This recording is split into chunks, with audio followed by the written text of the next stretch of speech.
husband Darnell walked into the divorce mediation, holding his mistress Jasmine's hand and carrying a baby he claimed was the heir I never gave him. "Sign the papers and get out, Serena," he spat, sliding a check across the table for a pathetic $5,000. I was about to scream when my 12-year-old son Leo simply opened his biology textbook. "Dad," he said quietly, "are you sure about that heir? Because science says otherwise." The color drained from Darnell's face so fast, I thought he might faint. "Before I tell you how a middle school science project destroyed $1 million empire, let me know where you are watching from in the comments below. Hit like and subscribe if you have ever seen karma hit someone instantly." The mahogany table in the lawyer's office felt like a battlefield. I sat there spine straight, clutching my purse to stop my hands from shaking. Darnell did not just walk in, he made an entrance designed to break me. On his arm was Jasmine, a 24-year-old Instagram model wearing a dress that cost more than my first car. In her arms was a baby boy wrapped in a cashmere blanket. Darnell threw the papers down. "Sign them, Serena. Stop dragging this out. Jasmine needs the master bedroom for the nursery. Little DJ here is a growing boy." Jasmine smirked, popping her gum. "Yeah, Serena, don't be bitter. At your age, stress causes wrinkles." Darnell laughed, a cruel sound that echoed in the room. "You are looking tired, Serena. Maybe used up is the word." I looked at him, feeling the rage boil in my chest. "Darnell, we have been married 10 years. I built your company's books from scratch. You are offering me nothing." He leaned in his cologne, suffocating me. "I am offering you freedom. Oh, and by the way, do not bother checking the college fund account for Leo. I emptied it this morning. $200,000 makes a nice down payment on Jasmine's new Porsche. A mother needs a safe car, right?" The heir left the room. My son Leo, who had been silent in the corner reading, suddenly stood up. He walked to the table and placed his hardcover biology book on top of the divorce papers. "Dad, you really should read Chapter 4. Darnell rolled his eyes. "Sit down, boy. This is adult business." Leo did not sit. He opened the book to a page on recessive genes. "Dad, you have attached earlobes. Mom has attached earlobes. It is a recessive trait. That means it is genetically impossible for you to have a child with unattached earlobes." He pointed at the baby. "Look at DJ's ears, Dad. They are unattached. Dominant trait. So unless you mutated, that baby is not yours." Jasmine gasped. Darnell looked at the baby, then at Leo, then at Jasmine. His face turned purple. He swept the book off the table, tearing the pages. "Shut up. You are just jealous because you are a nerd and DJ is a real Davis. Get out, both of you." As he shoved us out the door, I saw him frantically dialing his private doctor, his eyes wild with panic. We walked out to the parking lot. My hands were shaking. We went to the grocery store to get dinner. I swiped my card. Declined. I tried another. Declined. The cashier looked at me with pity. I checked my banking app. Access denied. Account frozen by primary holder. Then my phone rang. It was the landlord for the apartment I had lined up. "I am sorry, Serena, we cannot rent to you. Your husband called.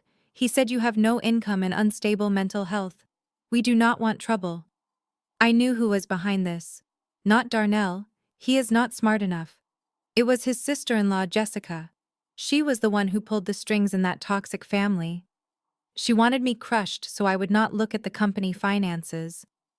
We sat in my car, eating a stale granola bar I found in my purse. I looked at my laptop in the back seat. Darnell forgot one thing. I was not just a housewife. I was a forensic accountant. If they wanted to cut off my money, I was going to trace theirs. We checked into a cheap motel on the outskirts of Atlanta, using the cash I had hidden in the glove compartment. At midnight, there was a pounding on the door.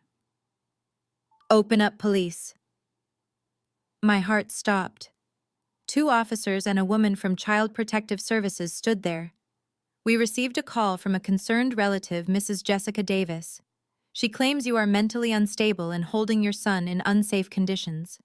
She says you threatened to harm the child." I stood in the doorway, blocking their view of Leo sleeping. "That is a lie. I am a sane, sober mother fleeing financial abuse. I know my rights. You have no warrant and no cause. I stared them down until they left, warning me they would be back. I closed the door and slid to the floor. Leo sat up on the bed. Mom, don't cry. I didn't just study genetics. I put a keylogger on Uncle Terrence's laptop when we visited last month. I saw his emails. He is sending thousands of dollars every week to someone listed as Big Daddy. Big Daddy. The name sent a chill down my spine. The next morning, I dropped Leo at the library and drove to Darnell's office building. I knew the cleaning crew's schedule. I waited until the janitor brought the bins out to the alley. I was wearing a hoodie and sunglasses. I dug through the bags until I found the shredder waste from the executive suite. I took the bag back to the motel and spent hours taping strips of paper together. Receipts, hotel receipts for the St. Regis in Buckhead, dates that Darnell said he was in New York. But there was another receipt stapled to it, a purchase for a communion set, ordered by Bishop Davis Darnell's father. My stomach turned. Why was my husband paying for hotel rooms that matched his father's schedule? And why did the dates match exactly 9 months before Jasmine's baby was born? While I was digging through trash bags to find the truth about my husband's financial betrayal, Darnell was sitting in his corner office on the 42nd floor, waiting for an email that would shatter his entire reality. He had spent the last 48 hours in a state of paranoid delusion, oscillating between convincing himself that our son Leo was a jealous liar and the creeping cold dread that the biology textbook was right. He had paid an exorbitant rush fee to a private lab in downtown Atlanta, using a sample of the baby's saliva he had surreptitiously swabbed while Jasmine was sleeping. Now the notification pinged on his phone. Subject paternity test results. Case 9.9042. Darnell later admitted in court that his hands were shaking so badly he dropped his phone twice before he could open the file. He expected to see a probability of 99%. He needed to see it. He had blown up his marriage, alienated his brilliant son, and emptied his bank accounts for this child. He clicked the PDF. The screen was bright, but the numbers were black and stark. Probability of paternity 0.00%. Conclusion. The alleged father is excluded as the biological parent of the child. Darnell stared at the screen. The air in the room seemed to vanish. He read it again. 0. Not 1%, not a margin of error. 0. A primal roar built up in his chest, a sound of pure animalistic fury that he stifled only by biting his own hand until he tasted blood. He had bought a Porsche for a woman who was playing him. He had evicted his wife of 10 years for a lie. He had humiliated himself in front of his lawyers for a stranger's baby. He stood up and swept his entire desk clear, sending his iMac, his crystal awards, and his framed photo of the baby crashing to the floor. The glass shattered much like the fragile ego he had protected for so long. He did not call me. He did not call his lawyer. He marched out of his office, ignoring his terrified secretary, and took the private elevator down to the garage. He got into his car, the engine roaring to life like a beast waking up. He drove to the penthouse he was renting for Jasmine, weaving through traffic, running red lights, his vision blurred by a red haze of rage. He arrived at the building, bypassed the doorman who tried to greet him, and stormed up to the penthouse. Inside, Jasmine was living the life she thought she had secured. She was on the sofa, scrolling through her phone, while the baby little DJ slept in a robotic bassinet that cost more than my first car. She looked up, smiling, expecting a gift or a compliment. "Hey, baby, you are home early," she cooed, standing up to greet him. She did not see the darkness in his eyes until it was too late. Darnell did not speak. He walked straight up to her and threw his phone at her feet. The screen was cracked, but the PDF was still visible. "Explain this," he whispered, his voice trembling with suppressed violence. Jasmine looked down, confused. She picked up the phone. As she read the words, her face went from glowing to ghostly pale in a second. Her knees buckled. Darnell grabbed her by the shoulders, shaking her so hard her teeth clicked together. "Who is he, Jasmine? Who is the father? Is it the trainer? The pool boy?" Who have I been paying for? Jasmine started to cry those practiced manipulative tears that had worked on him 1,000 times before. No, Darnell. It is a mistake. The lab is wrong. You know he looks just like you. Look at his nose. Darnell shoved her away and she fell onto the plush rug. Stop lying. The science does not lie. Leo was right. My 12-year-old son is smarter than you and me combined. He paced the room, kicking over a vase of white roses. I gave you everything. I left a queen for you, and you are nothing but a street rat in a designer dress. Jasmine crawled backward, terrified. Darnell, please calm down. It is your baby. I swear on my life I have never been with anyone else since we met. Darnell laughed a manic, terrifying sound. You are lying. You are a liar, and I am going to throw you and that bastard child out on the street where you belong. He marched toward the nursery. Jasmine screamed and grabbed his leg. Don't touch him. Don't you dare touch him. Darnell stopped. He looked down at her with pure disgust. He didn't want to touch the baby. The baby was innocent, but he was a symbol of Darnell's stupidity. He kicked her hand away. Get out. You have 1 hour. If you are still here when I come back, I will call the police and have you arrested for fraud. I will sue you for every penny I spent on diapers, every dinner, every breath you took on my dime. As he stormed out of the apartment, leaving Jasmine wailing on the floor, his mind started racing. If it wasn't a random lover, who was it? Jasmine had been vetted. She didn't have a boyfriend when they met. She was always available. Who had access to her? Who knew her schedule? A dark, twisting suspicion began to form in his gut. He remembered the family barbecues. He remembered how his younger brother Terrence would always linger near Jasmine. Terrence, who was always jealous of Darnell's success. Terrence, who always made jokes about how Darnell was too old for a girl like Jasmine. He remembered a specific moment last Thanksgiving. He had walked into the kitchen and seen Terrence whispering something to Jasmine, and they had both jumped apart when they saw him. At the time, Darnell thought they were planning a surprise for him. Now the memory tasted like bile. Terrence. His own flesh and blood. The brother he had bailed out of debt 12 times. Had Terrence slept with his mistress? Had Terrence planted this cuckoo bird in his nest to mock him, to steal his inheritance, to watch Darnell raise his child while he laughed behind his back? The suspicion hardened into certainty. It made perfect sense to his twisted mind. Terrence and his wife Jessica had been pushing for this divorce. Jessica had been the one to recommend the lawyer. They wanted Darnell isolated. They wanted him to sign over assets. It was a conspiracy, a coup d'etat orchestrated by his own brother. Darnell was back in his car, but he wasn't going to the office. He was heading to the suburbs, to the gated community where Terrence and Jessica lived, in a house that Darnell had helped pay the down payment for. He gripped the steering wheel so tight his knuckles turned white. If Terrence had done this, if Terrence had slept with Jasmine and let Darnell claim the child, Darnell was going to kill him. He wasn't thinking about prison. He wasn't thinking about consequences. He was thinking about the betrayal that cut deeper than any knife. He pulled up to the security gate of Terrence's community. The guard recognized him and waved him through, unaware that he was letting a hurricane into the neighborhood. Darnell drove fast, screeching around the manicured curves of the subdivision. He saw Terrence's house at the end of the cul-de-sac.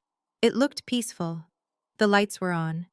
There were 2 cars in the driveway, a picture of domestic bliss built on a foundation of lies. Darnell did not park. He slammed on the brakes right in the middle of the driveway, leaving the car door open as he leaped out.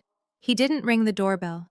He began pounding on the heavy oak door with both fists, screaming his brother's name. Terrence, open. This door. I know what you did. Open the door before I break it down. Inside the house, the lights flickered. He heard footsteps. He heard Jessica's shrill voice asking what was happening. But Darnell didn't care about Jessica. He wanted Terrence. He wanted the truth, and he was ready to beat it out of him. The door opened a crack, and he saw Terrence's face, confused and frightened. That was all the invitation Darnell needed. He slammed his shoulder into the wood, bursting into the hallway, ready to tear his own family apart, to find the answer to the question that was burning him alive. Who is the father? The heavy oak door splintered as Darnell slammed his shoulder into it a second time. He burst into the hallway of his brother's suburban mansion like a man possessed. Terence was standing there in his silk pajamas, his eyes wide with terror, holding a glass of water that slipped from his hand and shattered on the marble floor. Before Terence could even stutter a greeting, Darnell lunged. He grabbed his younger brother by the collar of his expensive sleepwear and slammed him against the wall, knocking a framed family portrait to the ground. "You snake! You dirty, lying snake!" Darnell screamed, his voice raw from the drive over. "You slept with her. You slept with Jasmine, and you let me raise your child." Terence wheezed, his face turning red as Darnell's grip tightened. "I didn't." "Darnell, stop. You are crazy. I never touched her." Darnell raised a fist, ready to smash his brother's face in, ready to destroy the only family bond he had left. "Tell me the truth, or I will kill you right here." Suddenly, a cold, sharp voice cut through the violence. "Put him down, Darnell. You are making a scene, and quite frankly, you look pathetic." Darnell froze. He turned his head to see Jessica standing at the top of the grand staircase. She was wearing a white silk robe that cost more than most people's cars, holding a glass of red wine. She looked bored, annoyed even, not scared. She descended the stairs slowly, her eyes fixed on Darnell with a look of utter contempt. She did not rush to save her husband. She simply walked down, sipping her wine as if she were watching a poorly acted play. Darnell let go of Terence, who slid to the floor, coughing and gasping for air. Darnell pointed a shaking finger at Jessica. "You knew. You and this coward planned it. You planted Jasmine to humiliate me." Jessica laughed. It was a dry, humorless sound. "Oh, Darnell, you give yourself way too much credit. You think Terence would sleep with that trashy little girl you picked up? Please. Terence has standards. And more importantly, Terence knows who signs his checks. He wouldn't dare jeopardize his marriage to me for a cheap fling." Darnell stared at her, confused by her arrogance. "Then whose is it? Why did the DNA test say 0%? Jessica stepped off the last step and walked right up to Darnell. She was shorter than him, but in that moment she loomed over him like a giant. "It does not matter whose baby it is, Darnell. What matters is that you are a fool. You let a 24-year-old girl play you like a fiddle. You emptied your accounts. You abandoned your wife. And now you come here breaking my door, threatening my husband. You are a liability." Darnell's confusion turned back into rage. "Liability? I am the face of this family's success. I am the investor," Jessica sneered. "You are a front. That is all you have ever been, a handsome face to put on billboards while the adults do business. Who do you think funds your venture capital firm, Darnell? Who do you think approves the loans for your flashy projects? It is my father's construction company. It is my family's connections. You are nothing but a glorified launderer for our surplus cash." Darnell stepped back, stunned. "That is not true. I built my company." Jessica took another sip of wine, her eyes cold as ice. "You built nothing. We funnel money through your firm to clean it. Those consulting fees, those offshore investments. That is us, Darnell. That is my father's money from the union contracts. And if you continue to act like a wild animal, if you bring police to my doorstep because of your messy love life, I will cut the cord." She leaned in close, her voice dropping to a whisper that was louder than any scream. "I will pull the funding for the Northside Development Project tomorrow. I will freeze the assets in the Cayman accounts. You will be left with nothing but your leased car and your debt. You think Serena left you broke? Wait until I am done with you. You will be begging on the street corner. So get out of my house, go fix your mess, and do not ever touch my husband again." Darnell looked at Terence, who was still on the floor, rubbing his neck, refusing to make eye contact. He looked at Jessica, who was checking her manicured nails, dismissing him entirely. The power dynamic had shifted so violently that Darnell felt dizzy. He wasn't the patriarch. He wasn't the golden boy. He was a puppet. And Jessica held the strings. He turned around and walked out of the broken door, a defeated man walking into the darkness. 10 miles away in a cramped motel room that smelled of stale cigarettes and lemon cleaner, I sat on the edge of the bed. Leo was fast asleep next to me, clutching his teddy bear, blissfully unaware of the war being waged. I had my headphones on, connected to the laptop. On the screen, a small audio visualizer was bouncing with every word spoken in Terrence's hallway. Leo's keylogger on Terrence's laptop had done more than just track keystrokes. It had given us remote access to the microphone. I had heard everything. I heard the violence. I heard the insults. But most importantly, I heard the confession. I pressed the stop recording button and saved the file. My hands were trembling, not from fear, but from adrenaline. I stared at the waveform on the screen. Jessica had just handed me a smoking gun. She thought she was just threatening Darnell, asserting her dominance, but she had just admitted to a federal crime: union contracts, offshore accounts, money laundering through a venture capital firm. This was not just a messy divorce case anymore. This wasn't just about alimony or child support. I was a forensic accountant. I knew exactly what I was looking at. This was a violation of the RICO Act, racketeer-influenced and corrupt organizations. Jessica wasn't just a mean sister-in-law. She was the acting CFO of a criminal enterprise. And Darnell wasn't just a cheater. He was the mule. I opened a new folder on my desktop and named it The Kill Shot. I dragged the audio file into it. Then I opened my email and began drafting a message.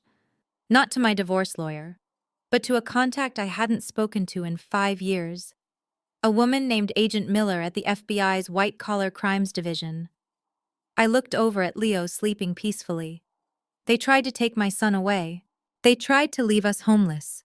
They thought they were dealing with a scorned wife who would cry and sign the papers. They forgot that before I was a mother, I was the best auditor in the state. Jessica wanted to talk about cleaning money, fine. I was about to take them to the cleaners. I hit send. The investigation was officially open. But I wasn't done. I needed more than audio. I needed the paper trail. And I knew exactly who could give it to me. I looked at the clock. It was 3 a.m. Jasmine was out there somewhere, rejected, homeless, and furious. And as the saying goes, the enemy of my enemy is my best friend. It was time to make a phone call. The downfall of Jasmine began not with a bang, but with the beep of an electronic keycard failing to open a door. 1 hour after Darnell stormed out of his brother's house, he did not return to the penthouse to scream or throw clothes off the balcony.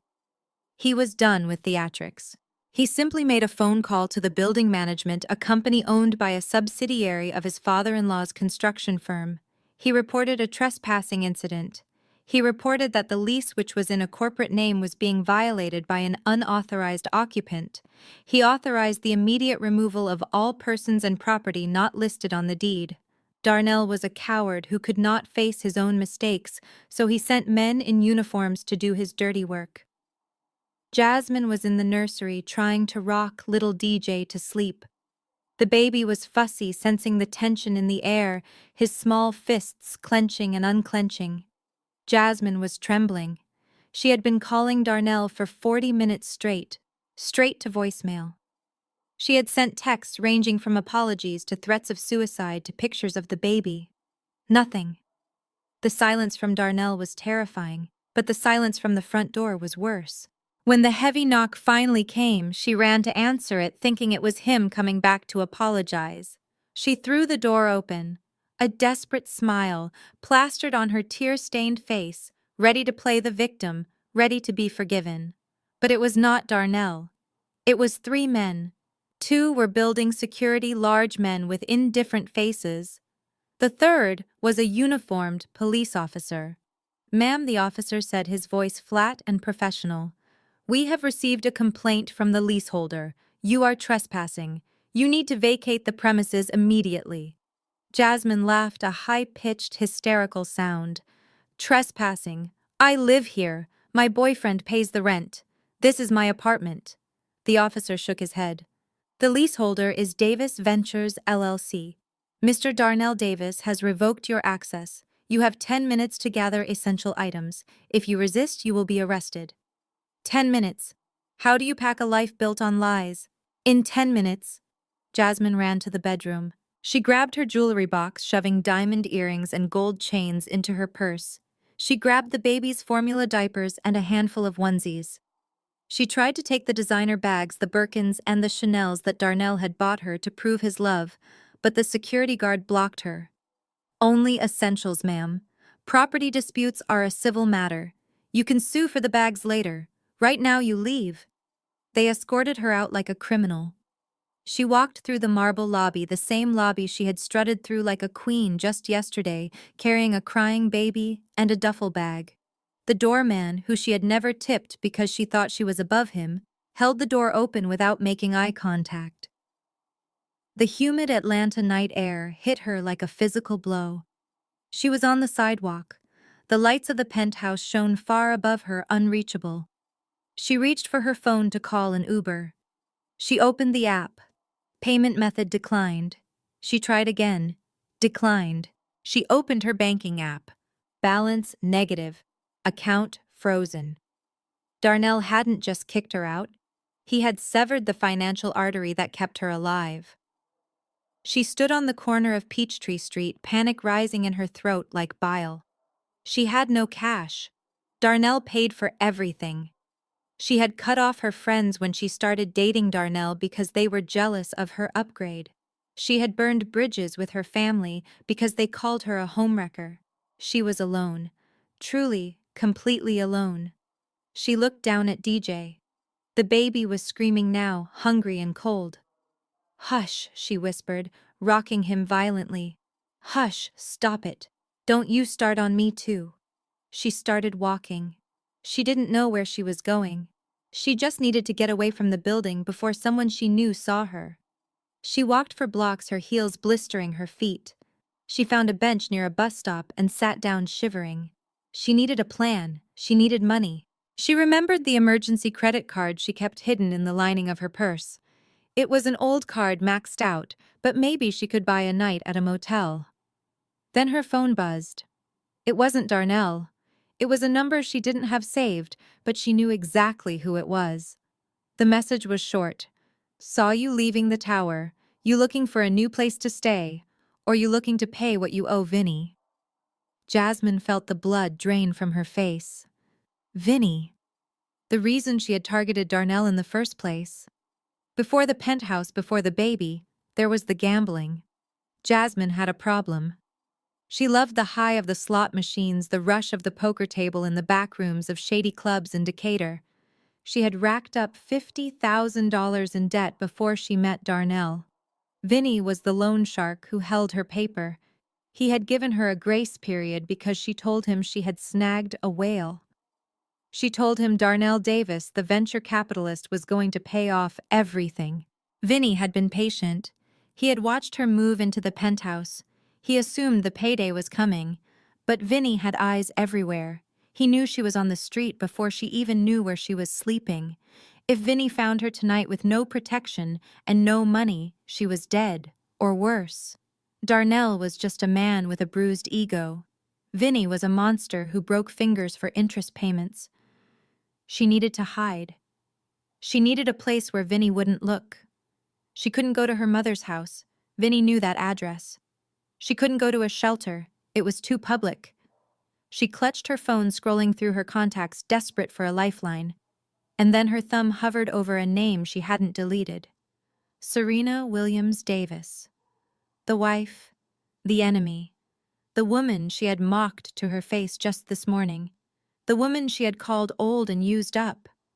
Why did she think of Serena? Because of what Serena had said in that lawyer's office.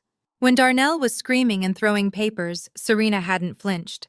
Serena had looked at her with cold, analytical eyes and said, "The penthouse is in a corporate name. You are just a tenant." Serena knew. Serena knew everything before it happened. Serena was the only person in this entire mess who was actually smart. Darnell was a reactive fool. Terrence was a weakling. Jessica was a tyrant. But Serena was a survivor. Jasmine hated her. She hated her for being right. She hated her for having the dignity that Jasmine could never buy. But right now, hate was a luxury she couldn't afford. She remembered the address on the divorce papers Darnell had thrown on the table. A cheap motel on the outskirts of town. The Rainbow Inn. It was a dump. It was the kind of place people went to disappear. Vinny wouldn't look for the mistress of a multi-millionaire in a place that charged $40 a night. She used the last $10 of emergency cash she found in her pocket to beg a cab driver to take her as far as the meter would allow. He dropped her 2 miles from the motel. She walked the rest of the way in the rain, the baby shielded under her jacket. Her expensive dress was ruined. Her hair was matted against her skull. She looked like a ghost of the girl she was this morning. The Rainbow Inn was a flickering neon sign in the darkness. It smelled of mildew and regret. Jasmine walked through the parking lot, counting the room numbers. Room 1004. She saw a light on behind the curtains. It was 2 in the morning, but Serena was awake. Of course she was. Jasmine stood in front of the peeling paint of the door. She raised her hand to knock and hesitated.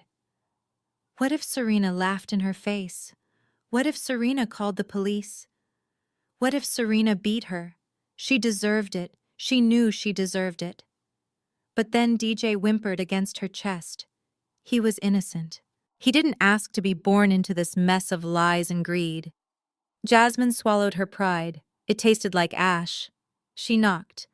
3 soft, terrified raps on the wood. Inside, the typing stopped. Footsteps approached the door. The chain rattled. The door opened a few inches, revealing Serena's face. She was wearing a worn t-shirt, her glasses perched on her nose, looking tired but alert. She looked down at Jasmine, shivering in the rain with a baby in her arms. She didn't look surprised. She didn't look angry. She looked like a scientist observing a specimen that behaved exactly as predicted. Serena Jasmine whispered, her voice cracking. Please. He kicked us out. Vinny is looking for me. I have nowhere to go. Serena stared at her for a long, agonizing moment. She looked at the expensive, ruined dress. She looked at the terrified eyes. She looked at the baby.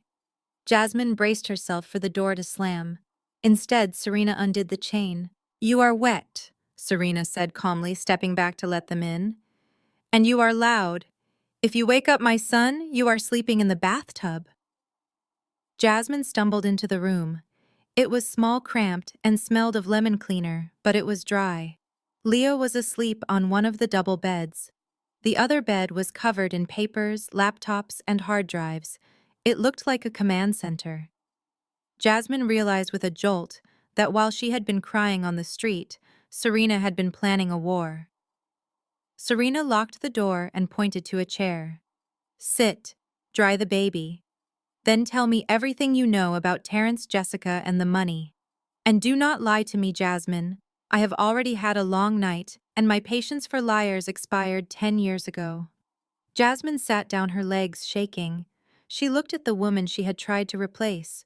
She realized now that she never stood a chance. Darnell was the prize she thought she wanted, but Serena was the power she didn't understand. Jasmine took a breath, wiping rain and mascara from her eyes. She started to speak, and for the first time in her life, she told the truth. She told her about the private conversations she overheard. She told her about the meetings Terrence had with Bishop Davis. She told her about the weird bank transfers Darnell made her sign for. She spilled every secret she had collected, offering them up like currency to pay for her safety. Serena didn't comfort her. She didn't offer her tea. She simply sat at her laptop, her fingers flying across the keys, turning Jasmine's tragedy into evidence. The enemy of my enemy is not my friend, Jasmine realized as she watched Serena work. The enemy of my enemy is my weapon. And tonight, Serena was loading the gun. The silence in the motel room was heavier than the storm raging outside. I sat in the hard plastic chair by the window, watching Jasmine wring out the hem of her ruined designer dress. Water dripped onto the cheap carpet, creating a dark stain that mirrored the mess our lives had become. On the bed, little DJ was finally asleep, his chest rising and falling in a rhythm of innocence that felt out of place in a room filled with so much guilt. Jasmine was shivering, her teeth chattering so loud it was annoying. I tossed her a scratchy motel towel. I did not do it out of kindness. I did it because I needed her lucid, I needed her talking, and I needed the truth to be the only thing that left her mouth. You have 5 minutes to stop shaking and start speaking, I said, my voice low so as not to wake Leo. You came here because you said you had information. If you are just here to cry about how mean Darnell is, you can go back out in the rain. I am sure Vinny the loan shark has a warm car you can sit in. Jasmine flinched at the name. She wrapped the towel around her shoulders, looking small and pathetic. The arrogance she had displayed in the lawyer's office, the way she had popped her gum and called me used up, was gone. In its place was a terrified child who had played a game she didn't understand. She looked at me with wide, bloodshot eyes. Serena, you have to promise you won't tell Darnell. If he finds out, he will kill me. But if the bishop finds out, he will make me disappear. I froze. My fingers hovered over my laptop keyboard. The bishop. Bishop Davis. My father-in-law. The pillar of the community. The man who preached about family values every Sunday while his construction company laundered money through Darnell's firm. Why was she bringing him up? I turned my chair to face her fully. What does Bishop Davis have to do with you and Darnell? Darnell is a disappointment to his father. They barely speak unless it is about business. Jasmine let out a dry, hysterical laugh. Business. Yeah, that is what he called it. A transaction. She took a deep breath and the words started tumbling out of her like a dam breaking. It wasn't Darnell who found me, Serena. I didn't meet Darnell at a club. I didn't slide into his DMs. I was working at the Breathless Lounge in Buckhead. I was in debt to Vinny. I was scared. One night, a man came into the VIP section. Older. Distinguished.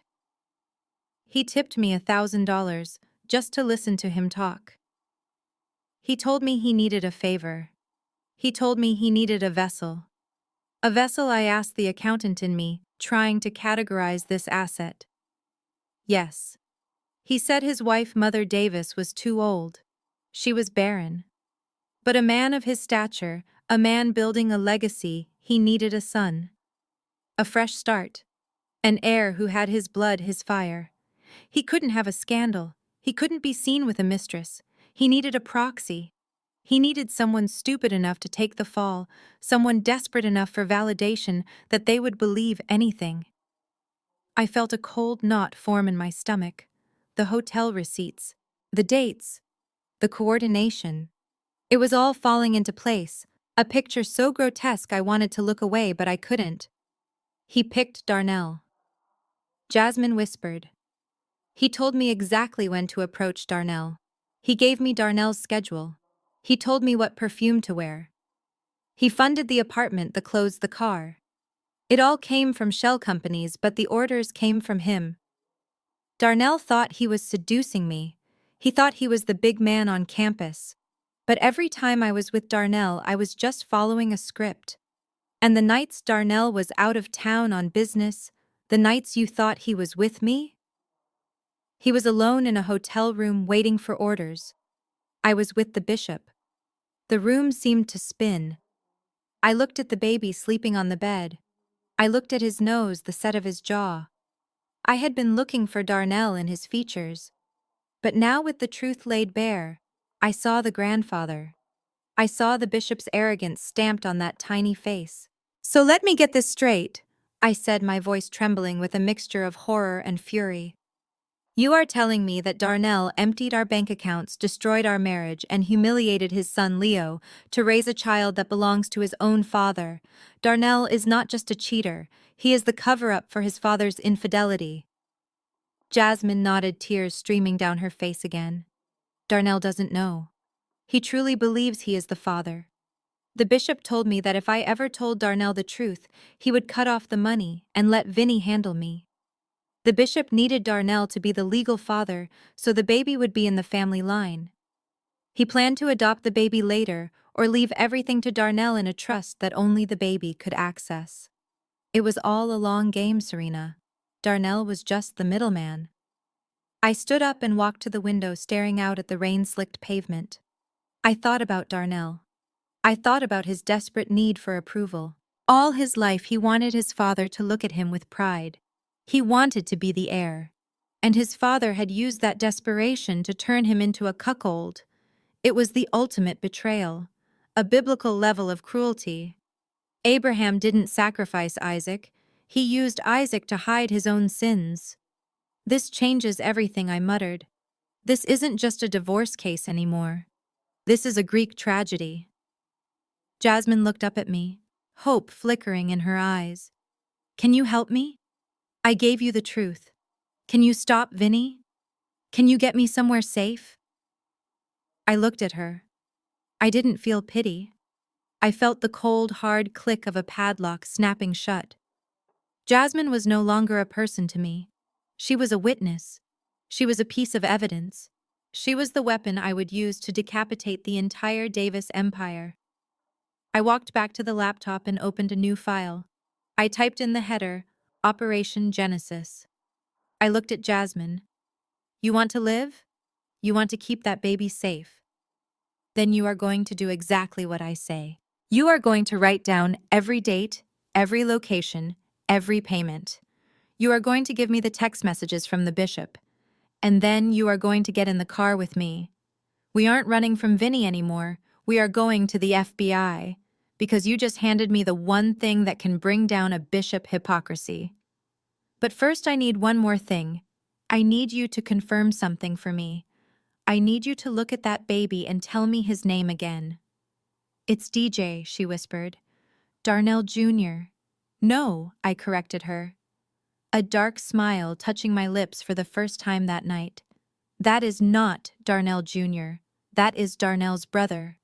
The realization hit the room like a physical blow. The baby on the bed wasn't Darnell's son.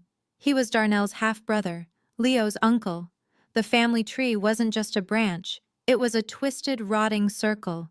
And I was about to set it on fire. Pack your things, Jasmine, I said, closing the laptop with a snap. We have a busy morning.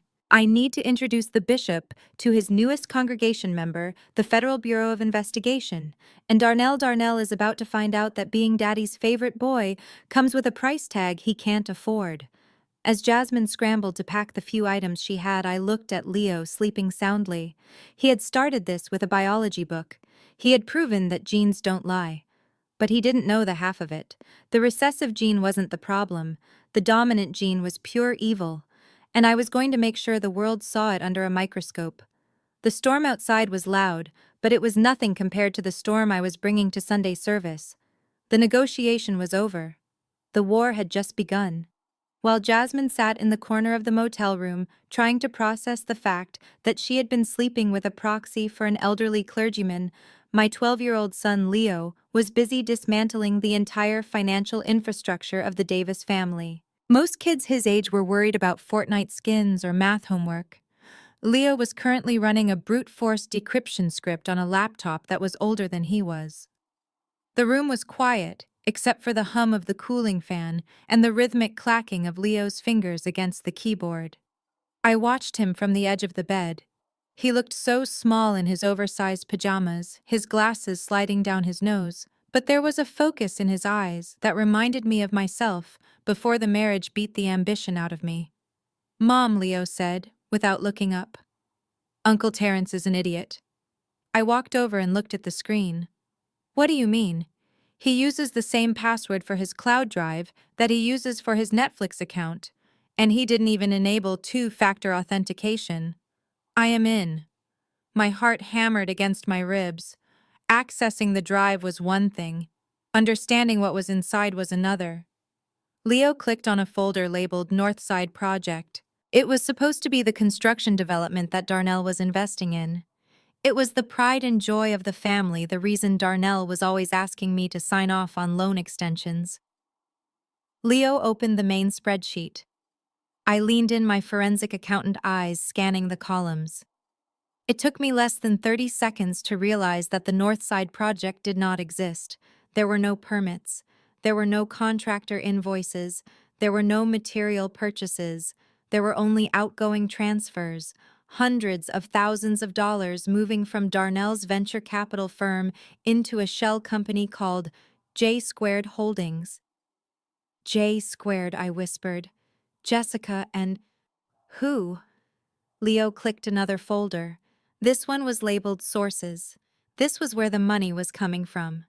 In a legitimate business, this would list investors' banks or private equity firms. But in Terrence's drive, the primary source of funding was listed as GMF Benevolence Fund. I felt the blood drain from my face. GMF. Grace and Mercy Fellowship. It was Bishop Davis's church. It was the megachurch where Darnell grew up, where we were married, where Leo was baptized. The benevolence fund was supposed to be for the poor. It was the money collected from the congregation to help single mothers pay rent, to feed the homeless, to send underprivileged kids to college. It was sacred money. Leo opened the transaction history for GMF. I commanded, my voice shaking. He did. The screen filled with transfers. Every month, a massive sum was moved from the church charity account to Terrence's construction firm for building repairs that never happened. From there, it was moved to Darnell's firm for investment management. And finally, it landed in J Squared Holdings. They are stealing from the church, Jasmine gasped from the corner. She had crept up behind us, her eyes wide with horror. The bishop preaches every Sunday about sacrificial giving. He tells grandmothers on fixed incomes to tithe 10%, and he is funneling it all into a shell company. It was worse than theft. It was spiritual predation. I traced the final destination of the funds in J Squared. The money wasn't being invested. It was being spent. Luxury car leases, the down payment on Terrence and Jessica's mansion, private jet charters, and a recurring monthly payment of $50,000 to a cryptic account labeled Silence. That is the hush money, I said, realizing the scope of the rot. They are paying someone to keep this quiet. Maybe an auditor at the church. Maybe a city official. Leo kept typing.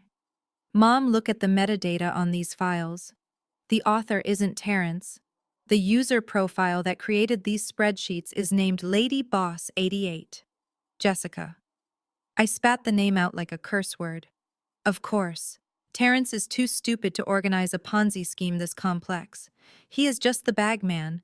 Jessica is the architect. She is taking the church's money, washing it through her husband and my husband, and living like a queen on the backs of the faithful.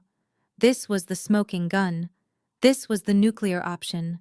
If I took this to the IRS, they would go to prison for tax evasion. If I took this to the FBI, they would go down for wire fraud and money laundering. But if I took this to the congregation, if the thousands of people who trusted Bishop Davis found out their tithes were paying for Jessica's Botox and Darnell's Mistress, there would be a riot. The Davis name would be mud in Atlanta for generations. Leo, copy everything I said. Download every file, every email, every deleted draft. We need a backup on 3 different hard drives. I am already doing it, Mom, Leo said, his fingers flying. But there is a problem. What problem? There is a piece of software running in the background of Terrence's system. It looks like a remote admin tool. I think Jessica installed it to monitor him. And I asked, feeling a spike of anxiety. And I just triggered it, Leo said, his voice trembling slightly.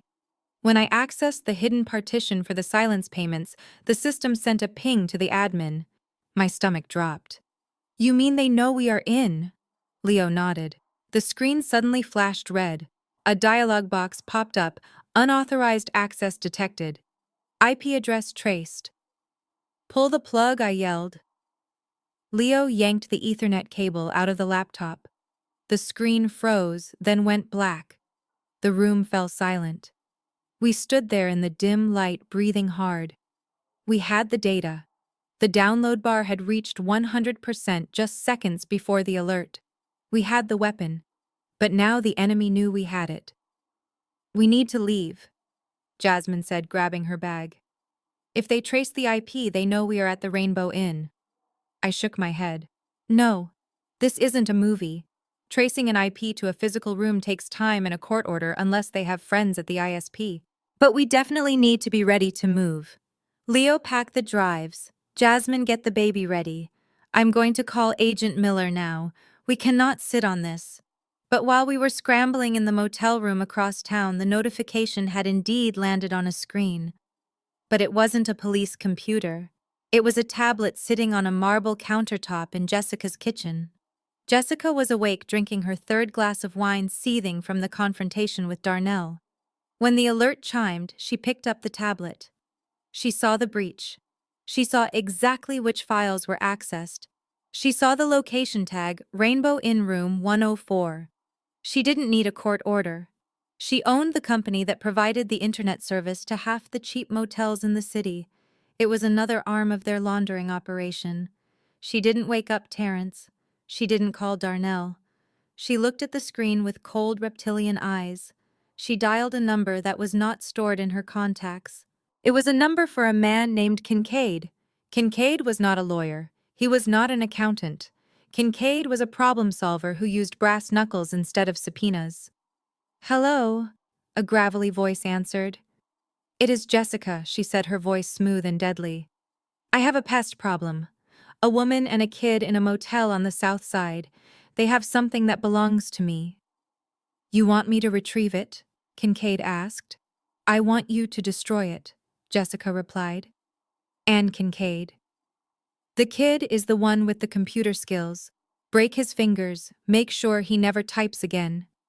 "Understood," Kincaid said.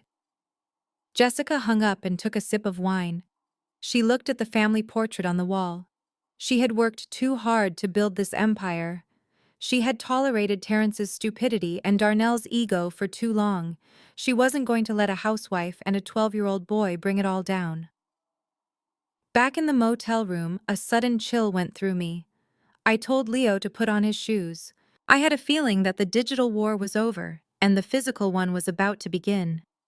I grabbed the hard drive and shoved it into the lining of Leo's backpack. "Listen to me, Leo," I said, gripping his shoulders. "If anyone comes through that door, you run. You do not wait for me. You do not wait for Jasmine. You take this bag and you run to the police station 3 blocks down. Do you understand me?" "Mom, I am not leaving you," Leo protested, tears welling in his eyes. "You are not leaving me," I said fiercely. "You are saving us. This bag is our life. You are the guardian of the truth now." Suddenly, tires screeched in the parking lot outside. Not one car. 2. Heavy doors slammed shut. I peeked through the curtain. 2 large SUVs had blocked the exit. 4 men were stepping out. They weren't wearing police uniforms. They were wearing dark hoodies and carrying baseball bats. "They are here," I whispered. Jasmine screamed. I slapped my hand over her mouth. Into the bathroom, I hissed. "Lock the door. Put the baby in the tub." I looked at Leo. He was terrified, but he nodded. He grabbed his backpack. "We are not going out the front door," I said. I looked at the small bathroom window. It was high and narrow. Leo could fit. I couldn't. "Go!" I pushed him toward the bathroom. "Mom, no! Go!" I screamed. The front door exploded inward with a deafening crash. The wood splintered as a heavy boot kicked it open. Kincaid stepped into the room, filling the doorway with his menacing bulk. He held a metal bat in his hand, tapping it rhythmically against his leg. "Well, well, well," he smiled, revealing a gold tooth. "Mrs. Davis, we heard you have been reading things that don't belong to you." I stood my ground, grabbing the lamp from the bedside table, brandishing it like a weapon. "I am not Mrs. Davis," I said, my voice steady despite the fear coursing through my veins. "I am the woman who is going to put you all in prison." Kincaid laughed. "That is cute. Where is the boy?" Jessica specifically asked for the boy. He stepped forward. I swung the lamp. The glass shattered against his shoulder, but he didn't even flinch. He backhanded me, sending me crashing onto the bed. The world spun. I tasted blood. "Check the bathroom," Kincaid barked to his men. As I lay there dazed, I prayed. I didn't pray for my life. I prayed that the small window in the bathroom was open. I prayed that my son was running fast. I prayed that the data was safe. Because if Leo got away, it didn't matter what they did to me. The clock was ticking for the Davis family, and my son was carrying the dynamite. The days following our escape from the motel were a blur of cheap coffee, sleepless nights, and the constant gnawing feeling of being hunted. We had moved to a short-term rental in a nondescript neighborhood on the outskirts of Decatur, paid for with cash I had liquidated from an old jewelry sale years ago. I kept Jasmine and the baby inside with the curtains drawn, strictly forbidding them from going near the windows. But Leo had to go to school. Or rather, he had to go to the public library to access the secure servers he was using to back up the evidence. The Wi-Fi in our rental was too slow and unsecured. I walked him there every morning and picked him up every afternoon, my hand never leaving the pepper spray in my coat pocket. I thought I was being paranoid. I thought I was seeing ghosts in every passing car. But a mother's intuition is rarely wrong, and my intuition was screaming that the silence from the Davis family was not a retreat, but a reload. It happened on a Thursday afternoon. The sky was overcast, threatening rain, turning the streets gray and dismal. We were walking back from the library, taking a shortcut through a quiet residential street lined with old oak trees. Leo was talking about the encryption protocols he had set up, his voice excited, trying to be the brave man of the house. I was listening with one ear while the other tracked the sound of an engine creeping up behind us. It was a black sedan, tinted windows, no license plate on the front. It wasn't driving with the flow of traffic. It was prowling. Leo. I said, my voice low and urgent. Walk faster, don't look back, just get to the corner. Mom? He asked, sensing the shift in my energy. Move, Leo, now. The car accelerated. It didn't speed past us. It swerved sharply to the curb, cutting us off. The doors flew open before the wheels had even stopped rolling. Two men jumped out. They weren't wearing suits like Kincaid. They were younger, wearing hoodies and jeans, the kind of street muscle hired for quick, dirty jobs. They didn't look at me. Their eyes were locked on my son. Grab the kid, the driver yelled. Time seemed to slow down. I saw Leo's eyes widen in terror.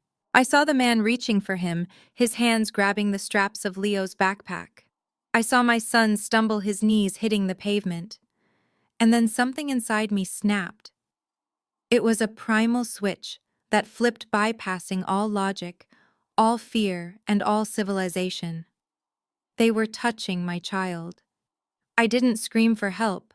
I didn't beg. I lunged. I pulled the canister of military-grade pepper gel from my pocket. It wasn't the cheap mist kind that blows back in your face. This was a sticky, blinding stream designed to incapacitate. I aimed for the eyes of the man holding Leo. I pressed the trigger and didn't stop until he screamed. He let go of the backpack, clawing at his face, falling backward onto the sidewalk. You witch! The second man yelled, coming around the car door. He reached for his waistband, and for a terrifying second I thought he had a gun. But he pulled out a collapsible baton. He swung it at me. I ducked, feeling the metal whoosh past my ear. I was not a fighter. I was an accountant. But I had spent 10 years married to a narcissist, navigating emotional minefields, and the rage I had suppressed for a decade exploded into physical violence. I stepped into his space, driving my knee upward with every ounce of strength I had, aiming directly for his groin. He crumpled. The baton clattered to the ground. I didn't stop. I grabbed his head and slammed it against the hood of the car. Get away from my son! I roared, a sound so guttural I didn't recognize my own voice. Get away from him! The driver, blinded and screaming, was stumbling toward the car door. The second man, gasping for air on the ground, realized this wasn't an easy snatch and grab. They had expected a helpless woman and a nerd. They got a mother who was ready to kill. Let's go, forget it, the driver yelled, falling into the driver's seat. The second man scrambled up, limping, leaving the baton behind, and dove into the car. Tires screeched, burning rubber, and leaving the smell of smoke in the air as they peeled away, disappearing around the corner. Silence returned to the street, broken only by my heavy breathing and the distant bark of a dog. Mom, Leo whispered. He was still on the ground, his glasses askew, clutching his backpack. I dropped to my knees, pulling him into my arms. I checked him frantically. Are you hurt? Did they hit you? Let me see. I am okay, Mom. I am okay.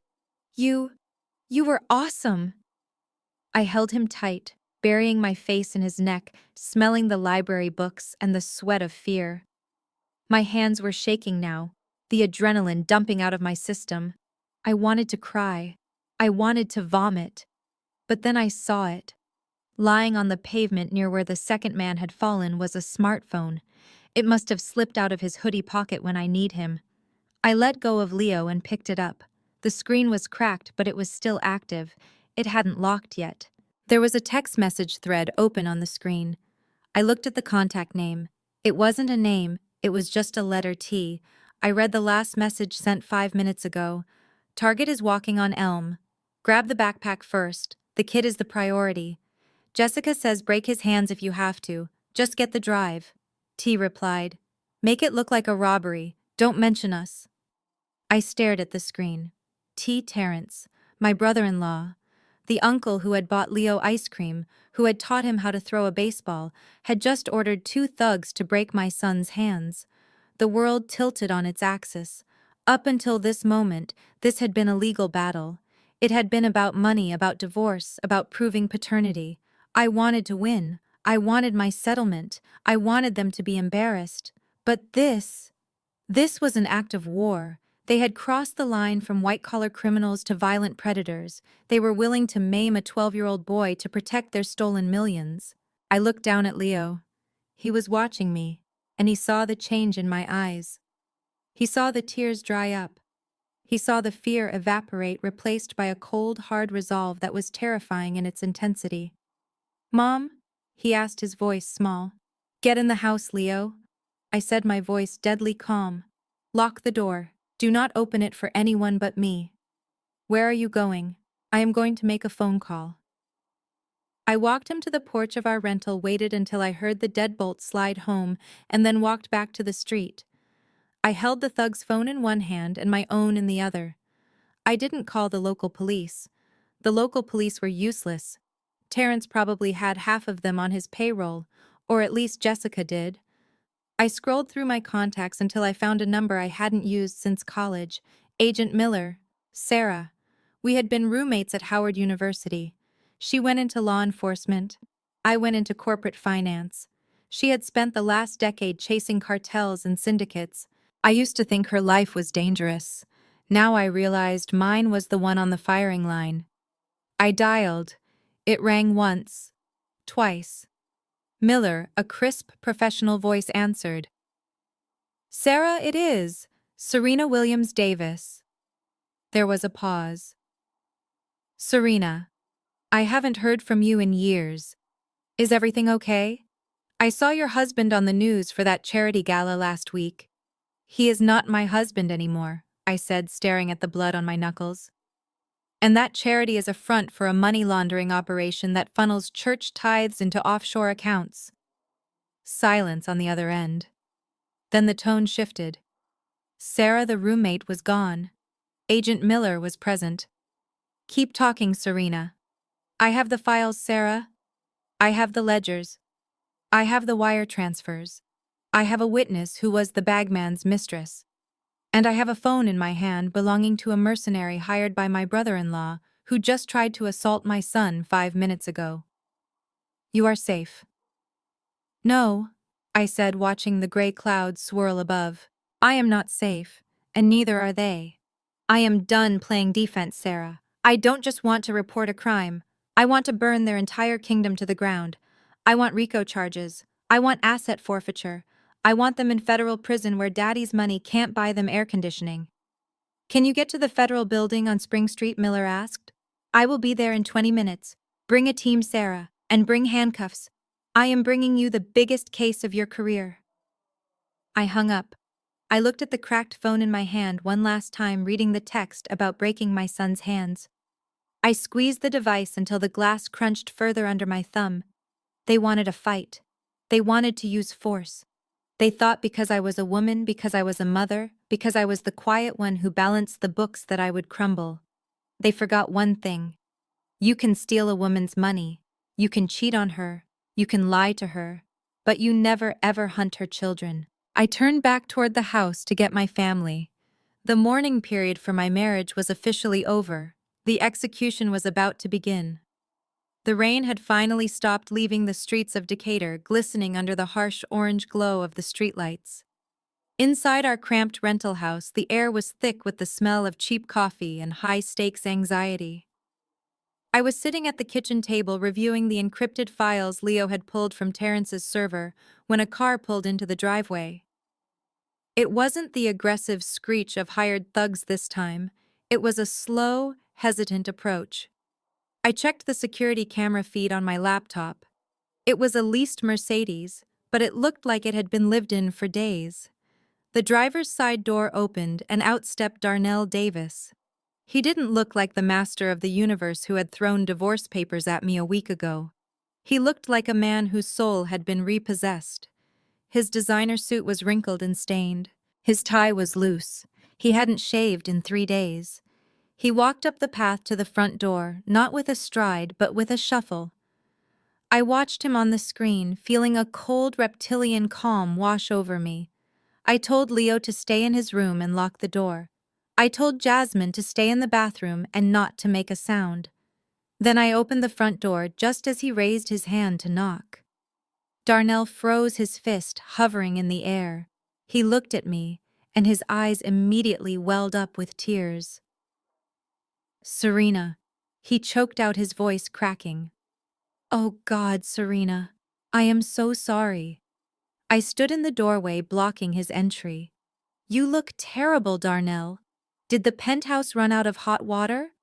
Or did Jessica cut off the utilities? He flinched at his sister-in-law's name. He fell to his knees right there on the dirty welcome mat. I made a mistake, Serena. A terrible, horrible mistake. I was lost. I was confused. The devil got into my head. Please, you have to let me explain. You have to let me come home. I looked down at him. Part of me, the part that had loved him for 10 years, wanted to feel pity. But then I remembered the text message on the thug's phone. I remembered my son on the ground. I remembered the zero balance in my bank account. Pity was dead. Strategy was alive. Get up, Darnell, I said, stepping back to let him in. You are making a scene. He scrambled to his feet and followed me into the small living room. He looked around the shabby rental with a mix of disgust and guilt. I am going to get you out of here, he promised, wringing his hands. I am going to buy you a house, a real house, just as soon as I fix things with the bank. I sat down on the sofa, crossing my arms. There is no fixing things with the bank, Darnell. I know about the frozen assets. I know about the audit. What are you really doing here? Darnell threw himself onto the chair opposite me. It is all lies, Serena. All of it. Jasmine. She is a whore. She tricked me. That baby isn't mine. I swear on my mother's grave that baby isn't mine. I was weak, Serena. I wanted a legacy. I wanted to make my father proud. And she preyed on me. She used me. He was crying openly now, big heaving sobs that shook his shoulders. It was a performance I had seen before, usually when he forgot an anniversary or spent our savings on a bad investment. But this was the grand finale. And Jessica, he continued, wiping his nose with his sleeve. Jessica and Terrence turned on me. They are trying to frame me, Serena. They are saying I embezzled money. Me. Your husband. You know I would never steal. I am an investor. I am a visionary. They are jealous of my success, so they locked me out of the accounts. They left me with nothing. I watched him spin his narrative. In his mind, he was the victim. He wasn't the perpetrator of a massive money laundering scheme. He was just a misunderstood visionary. It was pathetic, but it was also useful. So, you are saying you have nothing to do with J-Squared Holdings? I asked, testing him. He froze for a split second, his eyes darting to the side. No. I mean, yes, my name is on the paperwork, but only because Jessica asked me to help her manage some assets. I didn't know what they were doing. I was just trying to help family. You know me, Serena. I am too loyal. That is my flaw. I love too much. I almost laughed out loud. He loved too much. This man who had evicted his own son. Speaking of love, Darnell said, leaning forward and trying to grab my hand. Where is Leo? I need to see my boy. I need to apologize to him. He was right, Serena. He is a genius. My genius boy. He is the only son I have.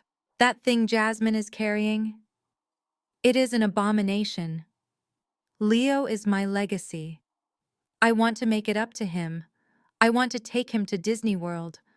I want to buy him that telescope he wanted. I pulled my hand away. You told him to get out. You tore up his book. I was stressed. Darnell yelled, then lowered his voice. I was under so much pressure from the bishop. You don't know what it is like, Serena. The weight of this family. I snapped. But I am here now. I am here to be the father he deserves. Please, baby. Please take me back. We can fight Jessica together. With your brain and my connections, we can beat them. We can get the money back. This was the opening I had been waiting for. He needed me. He needed my forensic accounting skills to dig him out of the hole he had dug. He thought he could charm me into becoming his accomplice again. I took a deep breath, letting my shoulders slump, feigning exhaustion. Darnell, I don't know.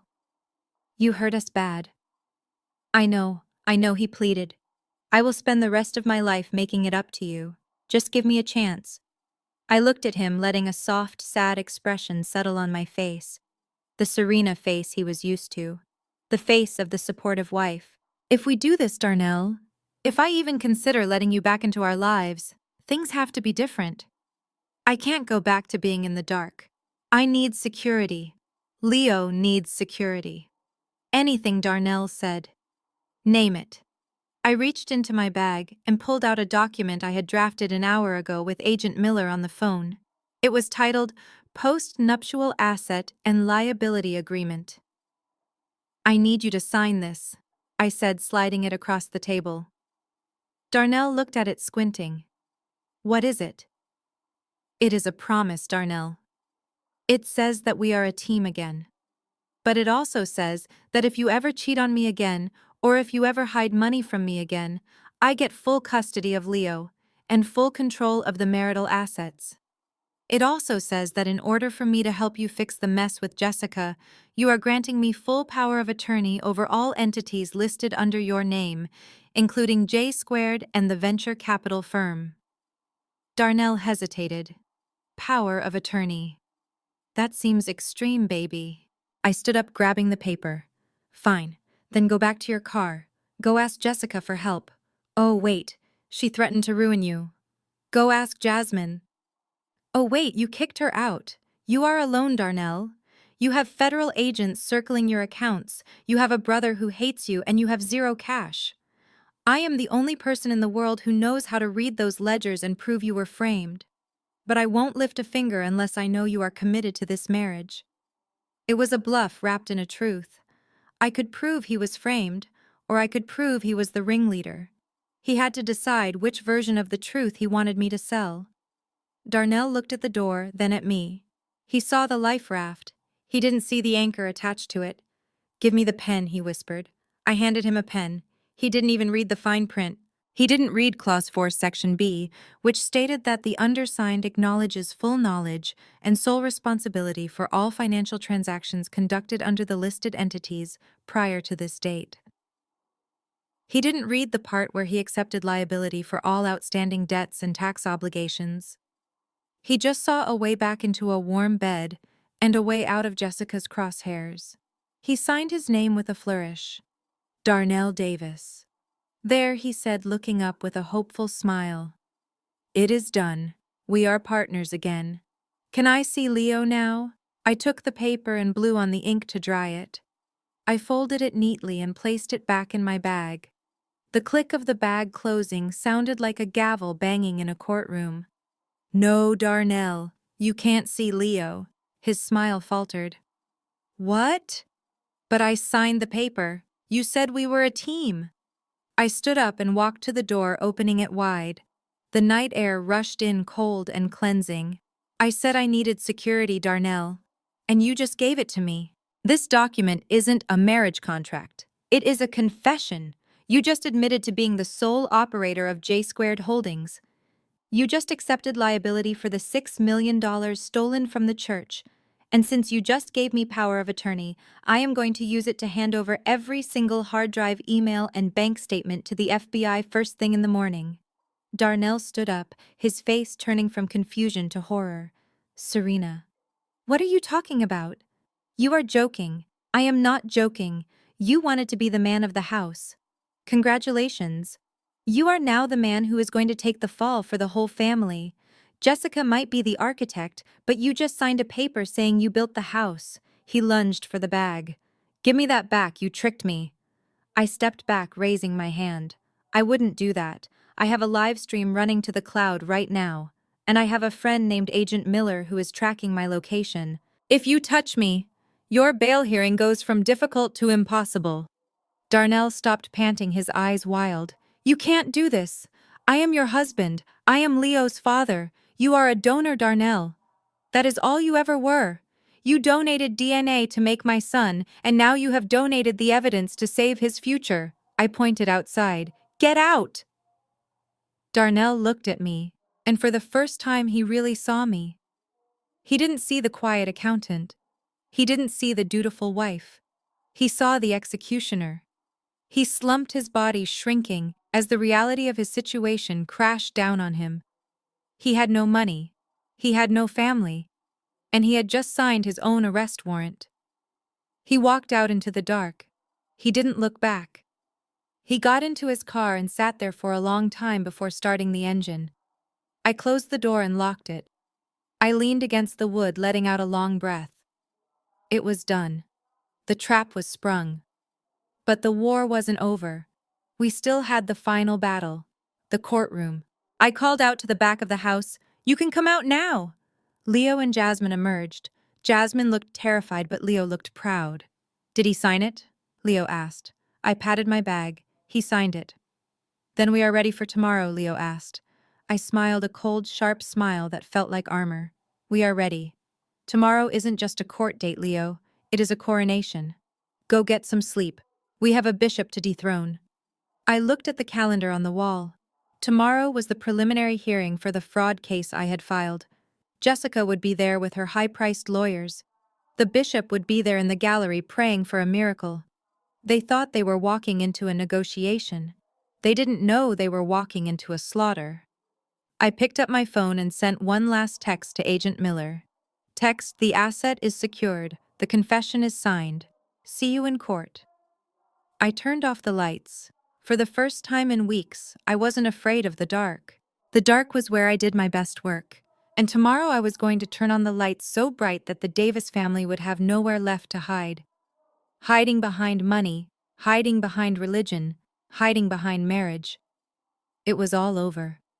I whispered into the empty room. "Envy is heavy, Darnell. But revenge is light as a feather. See you in court, sweetheart. I have a surprise witness that is going to make you wish you had stayed in that car."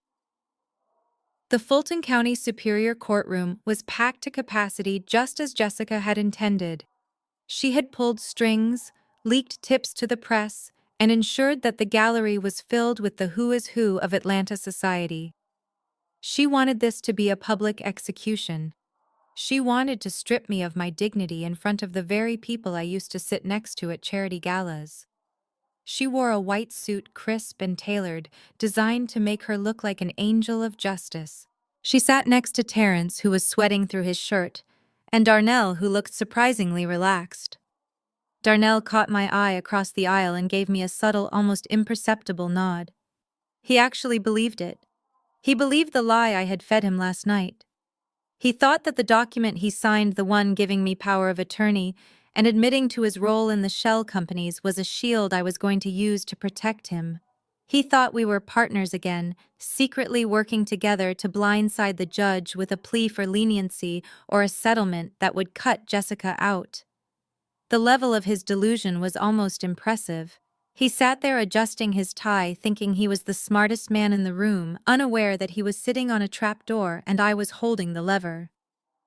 The judge, the Honorable Marcus Sterling, banged his gavel. He was a stern man with a reputation for hating time-wasters. Jessica had hired Franklin P. Vance, a defense attorney whose billboards littered the highway and whose hourly rate could feed a family of 4 for a month. Vance stood up, buttoning his jacket, radiating the kind of confidence that comes from knowing the judge plays golf at your country club. Your Honor. Vance began, his voice booming. We are here today to dismiss these frivolous claims made by Mrs. Serena Davis. This is a tragic case, really. A case of a woman unable to accept the end of a marriage, a woman who has allowed bitterness to cloud her judgment. Mrs. Davis has filed a suit alleging fraud, embezzlement, and conspiracy. These are serious words, Your Honor. But they are empty words. They are the tantrums of a spouse who feels scorned. I sat perfectly still. I practiced the gray rock method. No emotion, no reaction. Vance paced in front of the bench, gesturing toward Darnell and Jessica like they were saints being persecuted. Mr. Darnell Davis is a respected venture capitalist, Vance continued. Mrs. Jessica Davis is a pillar of this community, a woman who manages millions of dollars in philanthropic efforts. To suggest that they are running a criminal enterprise is not just insulting, it is defamatory. And frankly, Your Honor, we believe Mrs. Davis is projecting. We have evidence that her own financial instability, her lack of employment for the last decade has led her to fabricate these wild stories in hopes of securing a larger divorce settlement. She is using the court system as a lottery ticket, the gallery murmured. I heard the whispers. Poor Darnell. She does look desperate. I didn't turn around. I kept my eyes on Vance. He was good. He was painting a picture of me that was so vivid I almost recognized her. The leech, the gold digger, the crazy ex-wife. Vance wasn't done. He turned his attention to me, walking closer to my table, invading my personal space. And let us not forget the child, he said, lowering his voice to a fake whisper of concern. Mrs. Davis has dragged their minor son Leo into this mess. She has isolated him from his father. She has brainwashed him. We have reports from family members that she encourages the boy to spy on his own uncle. This is parental alienation, plain and simple. We are asking the court to not only dismiss the fraud charges, but to grant immediate temporary custody of Leo to his father, Mr. Darnell Davis, until a psychological evaluation can be performed on the mother. That was the blow they thought would break me. Custody. They were threatening to take Leo. Jessica smirked at me from her table. She mouthed the word bye-bye. Darnell looked uncomfortable for a second, shifting in his seat, but then he looked at me with those puppy dog eyes as if to say, "Don't worry, I will fix it once we win." Vance concluded his opening statement.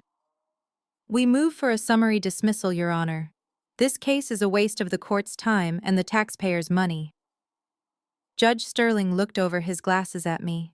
I was sitting alone at the plaintiff's table. I didn't have a team of paralegals. I didn't have boxes of files visible. I had one laptop and a single manila envelope. Mrs. Davis, the judge, said, his voice tired. You have chosen to represent yourself in this matter, a bold choice considering the gravity of the accusations. Mr. Vance has made a compelling argument for dismissal. Do you have an opening statement, or should we all go home? I stood up. My chair scraped against the floor, the sound echoing in the silent room. I smoothed my skirt. I didn't walk to the podium immediately. I took a moment to look at every single one of them. I looked at Jessica, secure in her arrogance. I looked at Terrence, twitching with anxiety. I looked at Darnell, waiting for me to save him. And I looked at Vance, the $1,000 lawyer, who thought he had just slam-dunked a housewife. Your Honor, I began, my voice clear and steady. It didn't waver. It didn't crack, Mr. Vance tells a very compelling story. He talks about pillars of the community. He talks about respected businessmen. He paints a picture of a stable, wealthy family being attacked by a desperate woman. And if we were in a country club, I am sure that story would get him a round of applause. I walked to the center of the room. But we are not in a country club, Your Honor. We are in a court of law. And in a court of law, stories don't matter. Facts matter. Evidence matters. Math matters. Vance chuckled, shaking his head. Mr. Vance claims I am financially illiterate. I continued. He claims I have been unemployed for a decade. It is true that I have not received a W-2 form in 10 years. That is because I have been working unpaid as the de facto CFO of my husband's household. But before I was a wife, Your Honor, and before I was a mother, I was a senior forensic auditor for Deloitte. I specialized in finding money that people like Mr. Vance's clients tried very hard to hide. The room went quiet. The murmuring stopped. Jessica's smile faltered slightly. She didn't know that. Darnell never told her that. He probably forgot. To him, I was just the woman who balanced the checkbook. I am not here to argue for alimony, I said, turning to face the gallery. I am not here to argue for child support. I am here to present the anatomy of a crime so arrogant, so sprawling, that it hides in plain sight under the guise of charity and family values. Mr. Vance says my claims are empty. He says I have no proof. I walked back to my table and picked up the manila envelope. I didn't open it yet. I just held it. This morning Mr. Vance asked for a summary dismissal. He wants to silence me before I can speak. He wants to protect the reputation of his clients. But reputation is a fragile thing, Your Honor. It takes a lifetime to build, and 1 second to destroy. I looked directly at Darnell. He smiled at me, an encouraging, conspiratorial smile. He thought this was the part where I revealed the secret weapon to save him. He thought I was about to blame everything on a clerical error or a rogue accountant. He was ready for his redemption arc. Your Honor, I said, turning back to the judge, I do not wish to give a long opening speech. I believe in efficiency. I believe that the truth is best served cold and fast. The defense claims that Darnell Davis is a victim of my bitterness. They claim he is a loving father and a faithful husband who was duped by a temporary lapse in judgment. They claim that the child he brought to my divorce mediation was a mistake, but not a pattern. I paused. The tension in the room was thick enough to choke on. But what if I told you that the pattern didn't start with Darnell? What if I told you that the rot in the Davis family tree goes down to the roots? What if I told you that the financial fraud we are here to discuss is inextricably linked to a moral fraud that has been perpetrated on this community for years? Objection, Vance shouted, standing up. Relevance. Mrs. Davis is grandstanding. She is teasing the court with riddles. Sustained. The judge sighed. Mrs. Davis, get to the point. Call your first witness or sit down. I smiled. A cold, sharp smile that mirrored the one I gave Darnell the night before. I am glad you asked, Your Honor.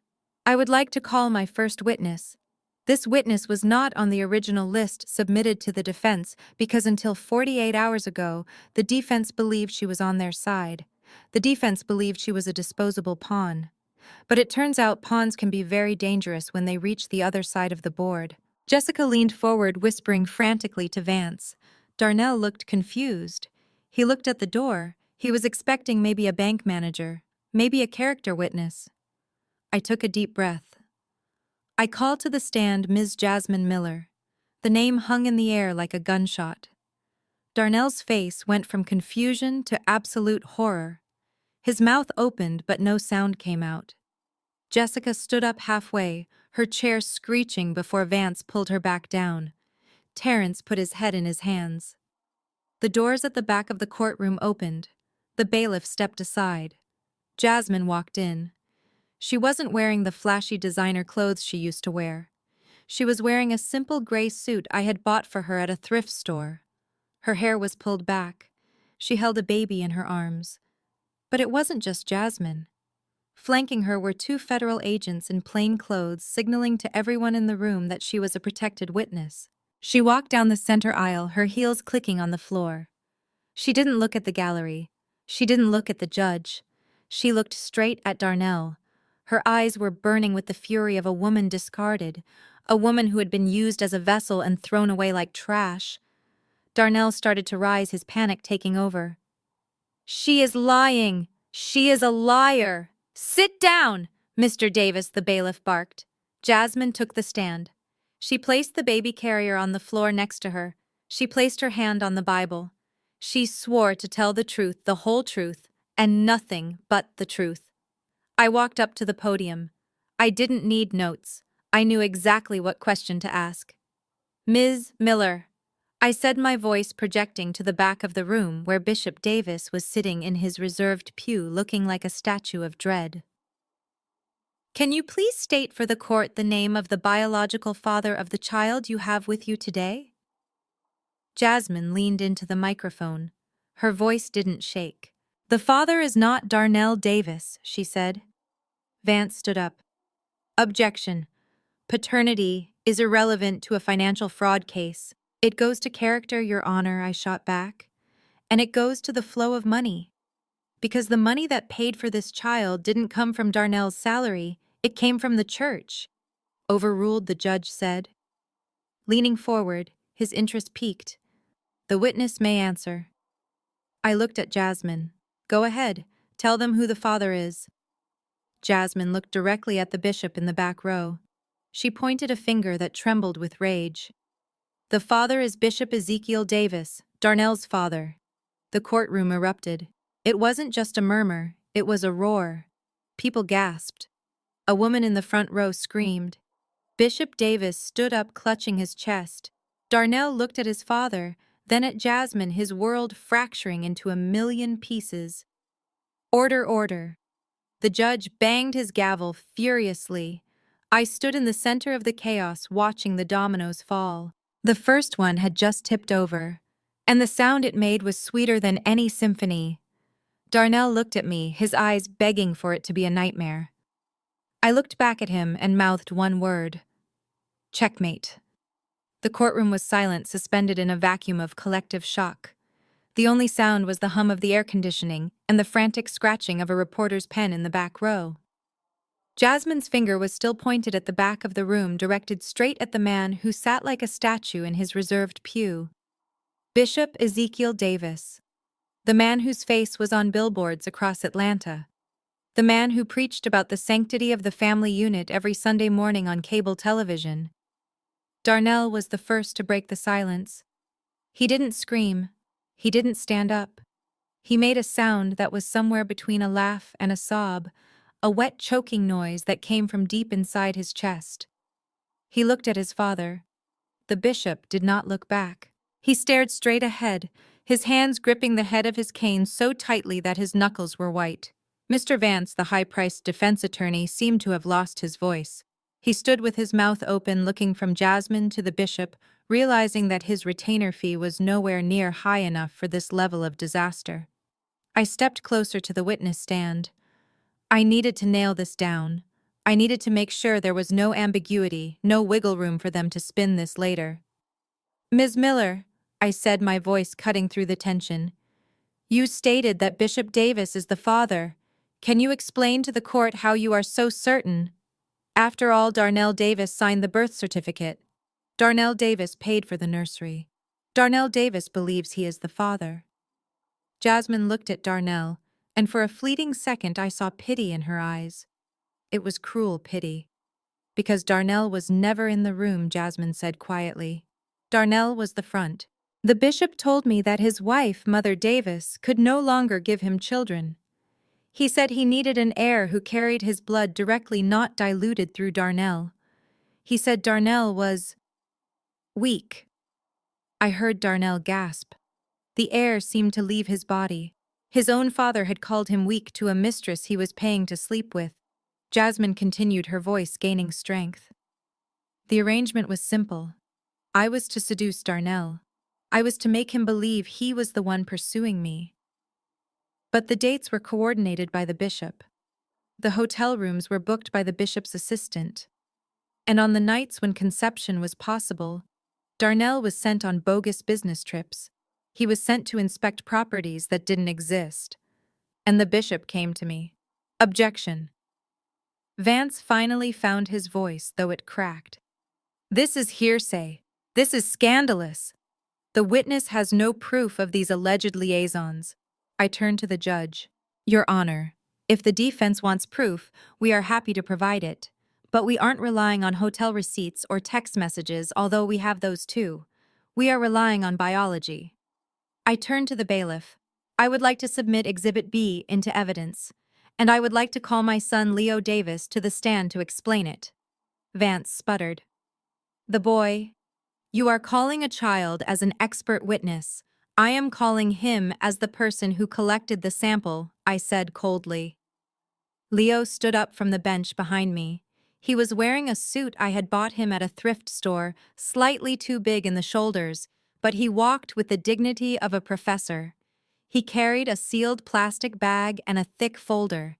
He walked to the stand, taking the seat Jasmine vacated. He adjusted his glasses. He didn't look scared. He looked angry. Leo, I said gently, can you tell the court what you did last Sunday? Leo leaned into the microphone. Yes. Last Sunday I went to Grace and Mercy Fellowship. I sat in the pew directly behind my grandfather, Bishop Davis. And what did you do? I waited until the service was over, Leo said, his voice clear. When the bishop stood up to bless the congregation, he combed his hair. Several strands fell onto the velvet cushion of his seat. I collected them with a pair of sterile tweezers and placed them in a sealed evidence bag. I then compared the DNA from those hair follicles with the DNA from the cheek swab I took from the baby DJ 2 weeks ago. Vance laughed nervously. This is ridiculous. A 12-year-old running DNA tests. This is a science fair project, not a forensic analysis. Leo looked at Vance with a level of disdain that would have withered a lesser man. Actually, sir, I didn't run the test myself. I sent the samples to Ancestry Gen Lab in California via priority mail using a fake name to ensure unbiased results. The report in that folder is certified by their chief geneticist. The judge leaned forward, extending his hand. Let me see that report, son. Leo handed the folder to the bailiff, who handed it to Judge Sterling. The courtroom held its breath. The judge opened the file. He adjusted his reading glasses. He scanned the pages. He flipped to the final summary. He paused. He looked up at the bishop in the back row. He looked at Darnell. Then he read aloud. The probability of paternity between the donor labeled sample A identified as Bishop Ezekiel Davis and the donor labeled sample B identified as the infant DJ is 99.9%. The genetic markers are conclusive. The room exploded. It wasn't just noise, it was chaos. The heavy wooden doors of the courtroom burst open as reporters who had been listening from the hallway tried to shove their way in. The gallery was on its feet. People were pointing, screaming, covering their mouths. In the middle of the storm, Darnell Davis sat perfectly still. He was looking at his hands, the hands that had held that baby, the hands that had signed checks, the hands that had caressed Jasmine. He realized now that every time he had touched her, he was touching his father's property. He realized that the baby he had bounced on his knee, the baby he had bought a Porsche to celebrate, was his brother. He slowly turned his head to look at Terrence and Jessica. Terrence was pale, staring at the floor. Jessica was furiously typing on her phone, likely trying to move assets before the news hit the stock market. They knew. They had to have known. Or at least they suspected. And they let him play the fool. They let him destroy his marriage to raise a child that was a monument to his father's ego. Darnell stood up. He didn't ask for permission. He stood up and turned around to face his father. "You," Darnell whispered. The sound carried because the room had suddenly gone quiet to watch the confrontation. The bishop was still sitting there, but the statue was cracking. Sweat was pouring down his forehead. His immaculate suit looked suddenly tight. He tried to stand leaning heavily on his cane. "Darnell," he croaked, his voice shaking. "Son, listen to me. It is complicated. It was for the legacy. You didn't have the strength. I did it for the family name." "For the name," Darnell screamed, his voice breaking into a sob of pure agony. "You slept with my woman. You made me raise your bastard. You told me I was the man. You told me I was finally making you proud." Darnell lunged. He jumped over the wooden partition separating the court from the gallery. Bailiffs shouted, deputies drew their tasers, but Darnell wasn't trying to hit him. He just wanted to get close enough to see the eyes of the man he had worshipped his entire life. "You are not a man of God," Darnell yelled, tears streaming down his face as two deputies grabbed his arms. "You are a monster. You are the devil." And then the bishop played his final card. He saw the cameras. He saw the ruin of his reputation. He saw the end of his empire. He couldn't fight this with words. He couldn't fight it with money. So he chose the coward's exit. He grabbed his chest. He let out a theatrical groan that echoed off the high ceilings. "My heart," he gasped. He crumpled to the floor, knocking over a row of hymnals. Dad Terrence screamed, jumping up, grateful for the distraction. "Call 911. He is having a heart attack." The courtroom descended into pandemonium. Paramedics who were stationed in the building for emergencies burst in. They surrounded the bishop. I watched from the plaintiff's table, unmoving. I watched them rip open his shirt. I watched the flurry of activity. Leo stood next to me, watching the scene with cold, analytical eyes. "He is faking, Mom," Leo said quietly. "I know," I replied. "Look at his hands. He isn't clenching them in pain. He is holding on to his wallet." Vance was shouting at the judge. "Your Honor, we must recess. My client's father is in critical condition. This is a medical emergency." "Judge." Sterling looked at the chaos, looked at the DNA report still on his desk, and slammed his gavel. "Court is in recess until tomorrow morning. Clear the room." As they wheeled the bishop out on a stretcher, he passed by me. His eyes were closed, an oxygen mask over his face. But as the gurney rolled past my table, one eye opened. Just a slit. He looked at me. There was no pain in that look. There was only pure, unadulterated hate. He knew I had beaten him. He knew I had stripped him naked in front of his flock. Darnell was slumped on the floor, weeping into his hands, broken beyond repair. Jessica was shouting instructions to her assistant on the phone, already spinning the narrative. Jasmine was hugging the baby, looking lost. I gathered my files. I put the DNA report back in the envelope. I put my hand on Leo's shoulder. "Come on, Leo," I said. "The show is over for today." We walked out of the courtroom, past the screaming reporters, past the flashing cameras. I didn't answer their questions. I didn't stop to gloat. We walked out into the bright Atlanta sunshine. "Mom," Leo asked as we reached the car, "is he going to get away with it? Is the heart attack going to stop the trial?"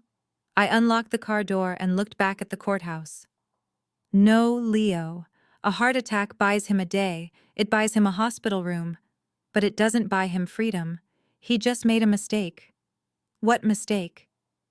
"He went to the hospital," I said, smiling grimly, "and guess who has subpoena power over medical records? If he is faking, the EKG will prove it, and if he isn't faking, well then he can face judgment from a higher power sooner than he thought." "But we aren't done with him yet. The DNA proved the moral crime. Tomorrow we prove the financial one. Tomorrow we show the world how the bishop paid for that baby." I started the car. The engine purred. "Get some rest, Leo. Tomorrow we take down Jessica, and she doesn't have a heart condition to hide behind." As we drove away, my phone buzzed. It was a text from Darnell. "I am sorry. Help me." I deleted it without replying. He was still looking for a mommy to fix his mess, but I wasn't his mommy anymore. I was the prosecuting witness, and I had one more bomb to drop. A financial bomb that would ensure that even if the bishop survived his heart attack, he would be waking up in handcuffs. The ambulance sirens were still wailing in the distance, fading into the humid Atlanta air, but inside the courtroom the atmosphere was suffocating. Judge Sterling sat on his bench, rubbing his temples, looking like a man who desperately wanted a stiff drink. The gallery was buzzing with the kind of frantic, hushed energy you usually find at a funeral where the mistress shows up. Bishop Davis had been wheeled out, clutching his chest, leaving behind a legacy that was rapidly crumbling into dust. Mr. Vance, the defense attorney, looked like he had just gone 12 rounds with a heavyweight boxer. He was wiping sweat from his forehead with a silk handkerchief, his expensive suit suddenly looking heavy and uncomfortable. He stood up, his voice lacking its usual boom. Your Honor, in light of the medical emergency involving Bishop Davis and the emotional distress caused to my clients, we move for an immediate continuance. Mr. Darnell Davis is clearly in no state to proceed. I looked at Darnell. He was slumped in his chair, staring at the empty space where his father had been sitting. He looked like a hollow shell. The revelation that his son was actually his brother had shattered his reality. But I wasn't here to put the pieces back together. I was here to grind them into powder. I stood up. Your Honor, I said, my voice cutting through the murmurs. We have compassion for the bishop's health, assuming his condition is genuine. However, the heart attack of a non-party witness does not absolve the defendants of their crimes. We have dealt with the family drama. We have exposed the moral rot. But as I stated in my opening, morality is not a crime. Incest is not a financial crime. But theft is. I motioned to Leo. My son stood up, his face set in a mask of determination that made him look 10 years older. He opened his laptop and connected it to the court's projection system. A large white screen descended from the ceiling.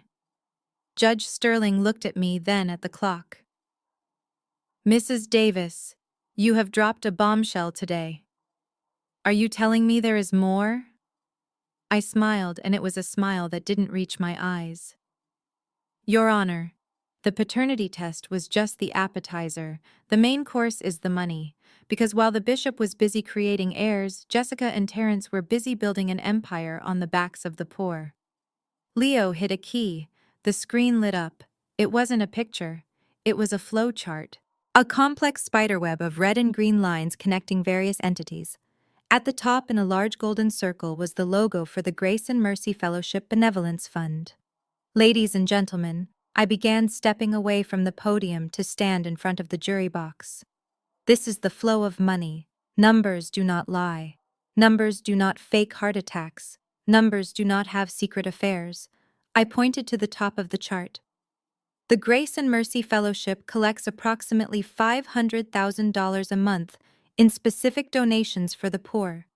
This is money given by grandmothers on fixed incomes, by single mothers praying for a miracle, by honest workers, tithing 10% of their gross income. It is designated for rent assistance, food pantries, and scholarships. I nodded to Leo. He clicked the next slide. A red line shot out from the charity fund, bypassing the food pantries and heading straight into a box labeled T-Squared Construction. This entity, I explained, is owned by Terrence Davis. On paper, it is a construction firm, but if you look at the invoices we recovered from Terrence's hard drive, you will see bills for roof repairs on the church that never happened. You will see invoices for a new community center that was never built. Over the last 5 years, $3 million was siphoned from the charity into T-Squared Construction. Terrence put his head in his hands. Jessica sat rigid, staring at the screen, her eyes darting back and forth as if looking for an exit. But Terrence is not smart enough to hide $3 million. I continued walking toward the defense table. He needed a wash cycle. He needed a way to make that dirty money look clean. Enter Darnell Davis and his venture capital firm. Leo clicked again. The red line moved from the construction company into Darnell's firm. Darnell Davis prides himself on being an investor, I said, looking down at my ex-husband. But he didn't invest in startups. He invested in shell companies. The money came in as consulting fees and property management retainers. It was mixed with legitimate loans to make it look real, and then it was sent to its final destination. Leo clicked the final slide. The line ended at a black box labeled J Squared Holdings. Vance stood up. Objection. This is speculation. Mrs. Davis has no proof of ownership of these entities. I didn't even look at him. I walked back to my table and picked up the document Darnell had signed the night before. The document he thought was his salvation. Your Honor, I said, holding the paper up like a weapon. The defense asks for proof of ownership. I hold in my hand a notarized document signed yesterday evening by Mr. Darnell Davis, in which he explicitly identifies himself as the sole director and beneficiary of J Squared Holdings. He signed this document to secure what he thought was a post-nuptial agreement. In doing so, he legally claimed responsibility for every single dime that entered that account.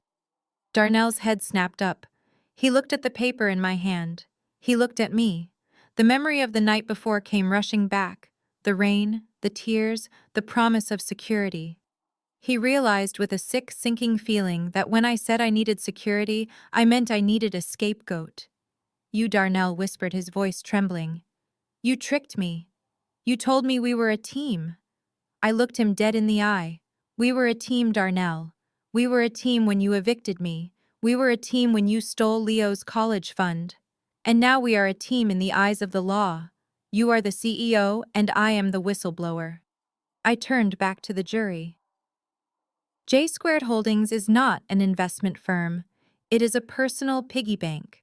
From this account, payments were made for the lease on a penthouse apartment for a mistress. Payments were made for a Porsche.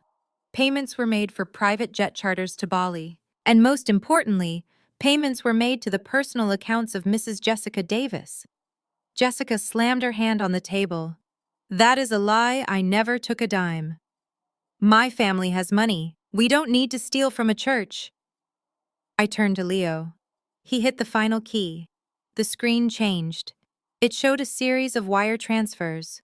Monthly deposits of $50,000 from J Squared directly into an account in the Cayman Islands. The beneficiary name on the Cayman account had been redacted by the bank, but Leo had found the email confirmation in Terrence's sent folder. Subject monthly dividend to J Davis at davisconstruction.com. That is your email address, Jessica, I said calmly. You didn't just know about the fraud. You orchestrated it. You used your husband as the bagman. You used my husband as the mule.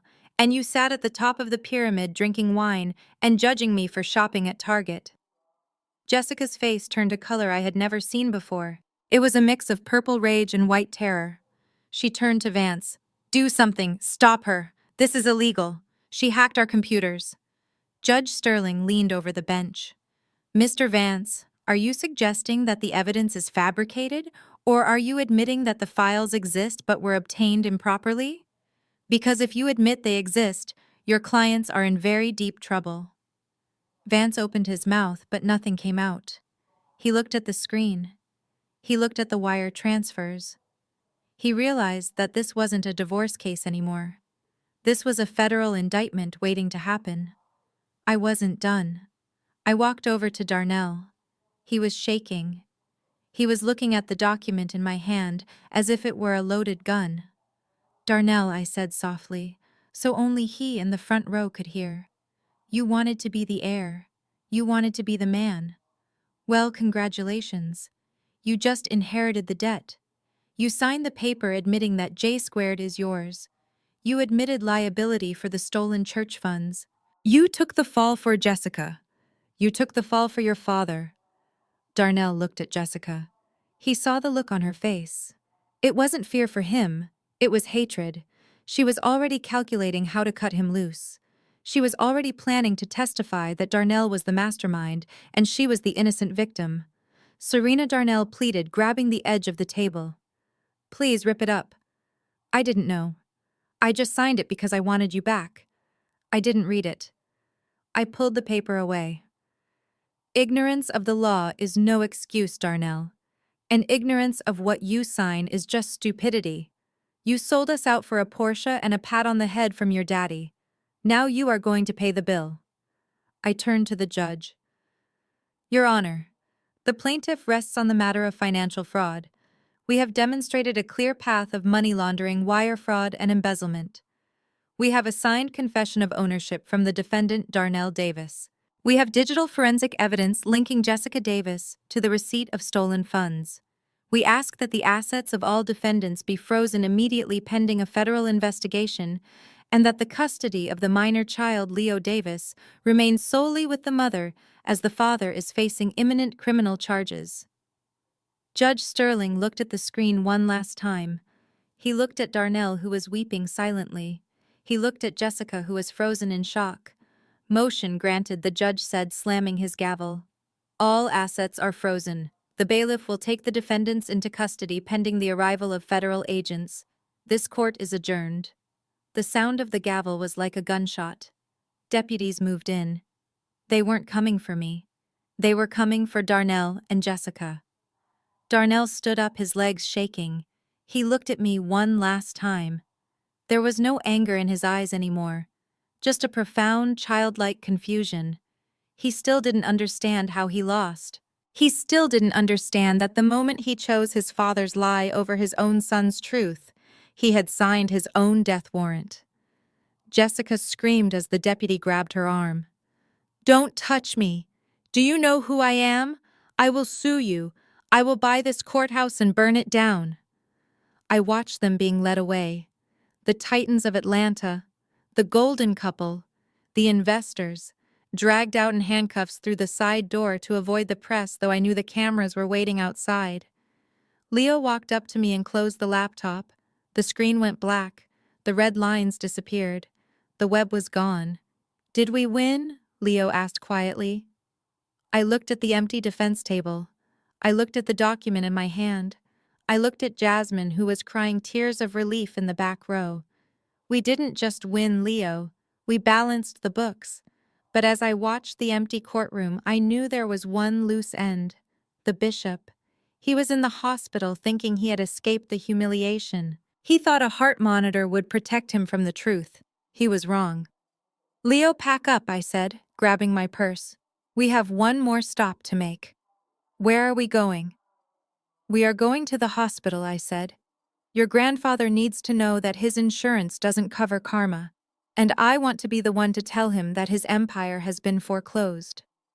We walked out of the courtroom, leaving the ruins of the Davis family behind us. The air outside smelled like rain and justice, and for the first time in 10 years I felt light. I felt clean. I felt like Serena Williams again. Not the wife, not the victim, but the auditor who finally found the error and corrected it with a red pen. The sound of the gavel freezing the assets was loud, but the silence that followed was heavy enough to crush bone. For a heartbeat, the entire courtroom was suspended in a state of suspended animation. Jessica was frozen mid-gasp, her hand clutching her pearls. Terrence was staring at the floor, a puddle of sweat forming around his collar. Darnell was looking at me with the eyes of a dog that had just been kicked by its master, confused and whimpering. They thought this was the end. They thought the frozen bank accounts were the worst thing that could happen to them today. They were wrong. The asset freeze was just the appetizers. The main course was waiting in the hallway. The heavy double doors at the back of the courtroom didn't just open, they were thrown open with a force that rattled the wood against the walls. The sound was like a thunderclap inside the quiet room. Every head turned. The press, the jury, the judge, and the defendants all looked back. And what they saw was the nightmare scenario for every white-collar criminal who thinks their money places them above the law. Walking through the doors was not a bailiff, it was a phalanx of blue windbreakers. Leading the charge was Agent Sarah Miller, my old college roommate, looking sharper and more dangerous than I had ever seen her. On her chest, in bold yellow letters that seemed to glow under the fluorescent lights, was the acronym that stops hearts: FBI. And flanking her were agents from the one agency even the cartel fears: the IRS. The energy in the room shifted instantly from civil litigation to a federal takedown. The air became electric with panic. I saw Jessica stand up, knocking her chair over. Her face, which had been pale with rage a moment ago, was now gray with terror. She grabbed her expensive leather bag, clutching it to her chest, as if it could protect her from the federal government. Agent Miller didn't waste time. She didn't ask for permission. She walked straight down the center aisle, her boots clicking rhythmically on the floor, a sound of inevitable justice. Her team fanned out, blocking every exit, securing the perimeter with practiced efficiency. Judge Sterling sat back in his chair, crossing his arms. He didn't look surprised. He looked like a man who was happy to let someone else take out the trash. Agent Miller stopped in front of the defense table. She looked at the three of them, Jessica, Terrence, and Darnell, with the cold, detached look of a predator surveying wounded prey. Jessica Davis, Terrence Davis, and Darnell Davis. She announced, her voice projecting to the back of the room without a microphone. You are under arrest for conspiracy to commit wire fraud, money laundering, tax evasion, and violation of the RICO Act. The words hung in the air. RICO. The Racketeer Influenced and Corrupt Organizations Act. It was the nuclear option. It meant they weren't just being charged as individuals making mistakes. They were being charged as a criminal gang. It meant mandatory minimum sentences. It meant no bail. It meant the end of life as they knew it. Jessica was the first to scream. It wasn't a scream of fear. It was a scream of entitlement. She lunged at Agent Miller, pointing a manicured finger in her face. You cannot arrest me. Do you know who my family is? Do you know who my husband is? This is a mistake. My lawyer will have your badge for this. I am Jessica Davis. I am a philanthropist. Agent. Miller didn't flinch. She simply grabbed Jessica's wrist, spun her around, and slammed her against the defense table. The sound of Jessica's face hitting the wood was sickeningly satisfying. You have the right to remain silent, Miller said, pulling a pair of zip ties from her belt. I suggest you start using it, Mrs. Davis. Get your hands off me, Jessica shrieked, kicking and thrashing like a toddler. This is a Prada suit. You are hurting my arm, Terrence. Do something, call Daddy, call the governor. But Terrence wasn't calling anyone. Terrence was currently trying to crawl under the table. An IRS agent hauled him up by the back of his jacket. Terrence was sobbing, tears streaming down his face, mixing with the snot running from his nose. He looked at Jessica, and then he looked at the agents, and the rat instinct kicked in. It was her, Terrence yelled, pointing a shaking hand at his wife. It was all her idea. I just signed the checks. She made me do it. She said we wouldn't get caught. I am a victim here, please. I will testify. I will tell you everything. Shut up, you coward, Jessica screamed back, struggling against the cuffs. You spineless worm. I carried this family. I made us millions while you played golf. Don't you dare blame me. The family veneer cracked wide open. The united front they had presented to the world, the image of the perfect, wealthy, God-fearing dynasty, disintegrated into a mess of accusations and hatred. They were tearing each other apart before they even reached the police car. And then there was Darnell. Two agents approached him. He didn't run. He didn't fight. He stood there paralyzed, looking at me. He looked at the document I was still holding in my hand, the confession he had signed. He looked at the agents approaching him with handcuffs. He looked at Agent Miller. Darnell Davis. Miller said, stepping up to him, Turn around. Darnell looked at me, tears welling in his eyes. Serena, but you said... The paper. You said it was for security. I looked back at him, my face completely impassive. I didn't smile. I didn't frown. I just watched. It was for security, Darnell, I said calmly, my voice carrying over the chaos. It secured my future. And it secured your prison sentence. Darnell let out a sound that broke my heart and healed it at the same time. It was a wail of pure despair. He turned around slowly, and the agent slapped the cuffs on him. The metallic click of the handcuffs locking around his wrists was the sweetest sound I had ever heard. It was the sound of closure. It was the sound of 10 years of gaslighting, manipulation, and betrayal being locked away forever. But we weren't done. Wait, I called out to Agent Miller. You are missing one. Miller looked at me and winked. No, we are not. Bring him in. The doors opened again. This time it wasn't agents. It was the paramedics who had wheeled Bishop Davis out just minutes ago. But they weren't rushing him to the hospital. They were wheeling him back into the courtroom. And walking beside the stretcher was another pair of federal agents. The bishop was lying on the gurney, his eyes squeezed shut, still playing the role of the dying man. He had the oxygen mask on his face. He was committed to the performance. Agent Miller walked over to the stretcher. She reached down and ripped the oxygen mask off his face. "Wake up, Ezekiel," she said. "The show is over." The bishop's eyes snapped open. He looked around wildly. He saw his son in cuffs. He saw his daughter-in-law screaming. He saw his empire crumbling. "Get up," Miller ordered. "We checked your vitals in the hallway. Your heart is fine, but your soul is looking pretty black."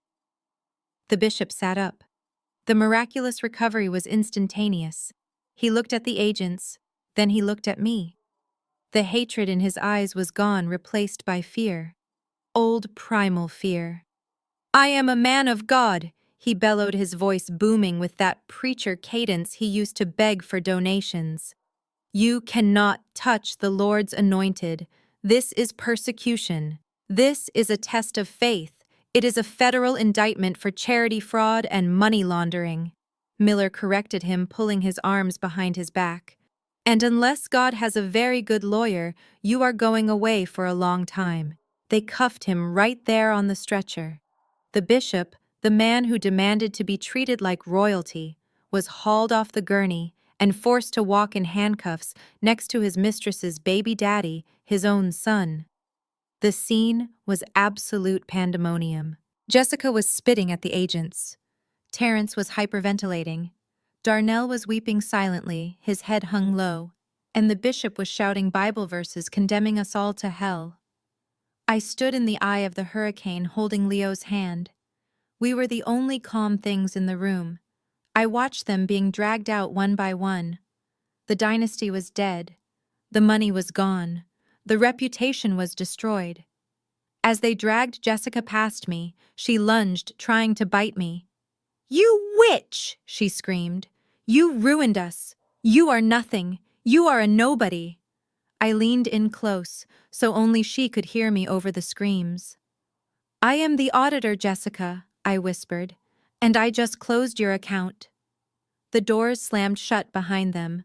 The noise faded into the hallway, leaving the courtroom in a stunned silence. The judge was still sitting on the bench, looking shell-shocked.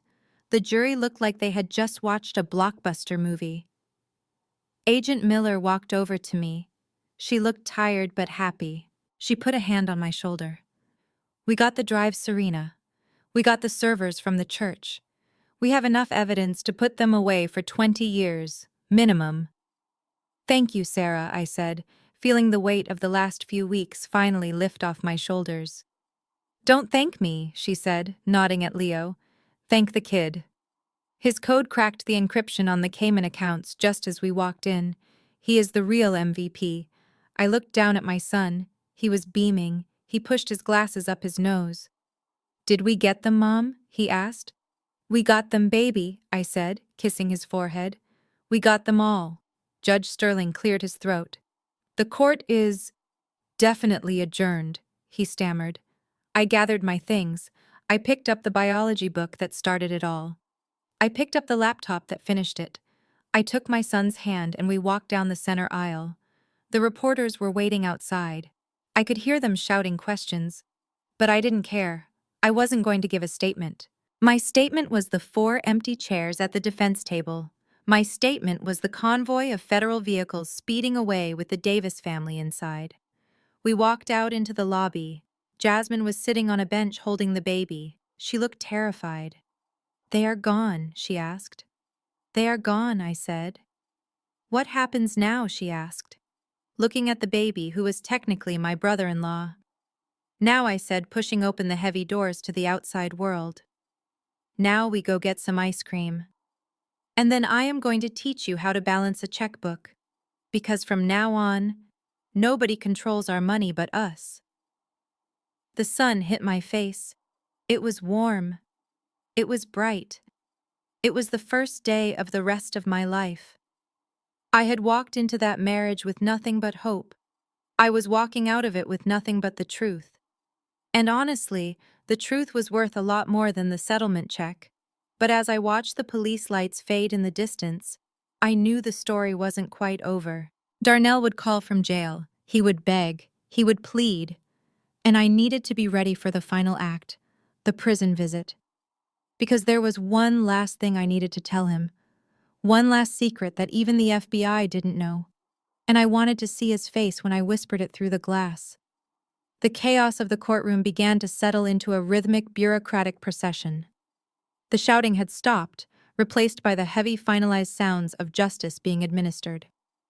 I heard the distinct zip of zippers on evidence bags and the clinking of chains.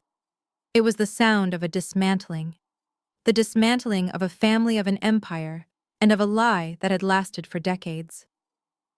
I stood near the railing of the gallery, Leo's hand firmly in mine. We were not blocking the exit, but we were standing in the only path available to the federal agents. I wanted to see them go. I needed to witness the physical removal of the toxicity from our lives. It was one thing to win on paper. It was another to see the emptiness they left behind. First came Jessica. She was no longer screaming. The fight had drained out of her the moment the cuffs clicked shut. She walked with her head down, her expensive hair disheveled, muttering to herself about lawyers and phone calls. She didn't look at me. She couldn't. To look at me would be to acknowledge that the woman she called a peasant had just dethroned the queen. She passed by like a ghost fading into the hallway. Then came Terrence. He was weeping openly, a broken man who realized too late that being a follower comes with the same prison sentence as being a leader. He looked at Leo, perhaps wanting to apologize, perhaps wanting to blame him for the hack, but the glare I shot him froze the words in his throat. He looked away, shuffling his feet, carried along by the momentum of the agents flanking him. And then there was Darnell. He was walking slower than the others. The agents holding his arms weren't dragging him, but they were supporting him, as if his legs had forgotten how to hold the weight of his own choices. When he saw me standing there, he stopped.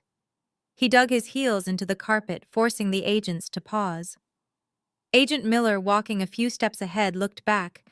She saw the look on Darnell's face. She saw the look on mine.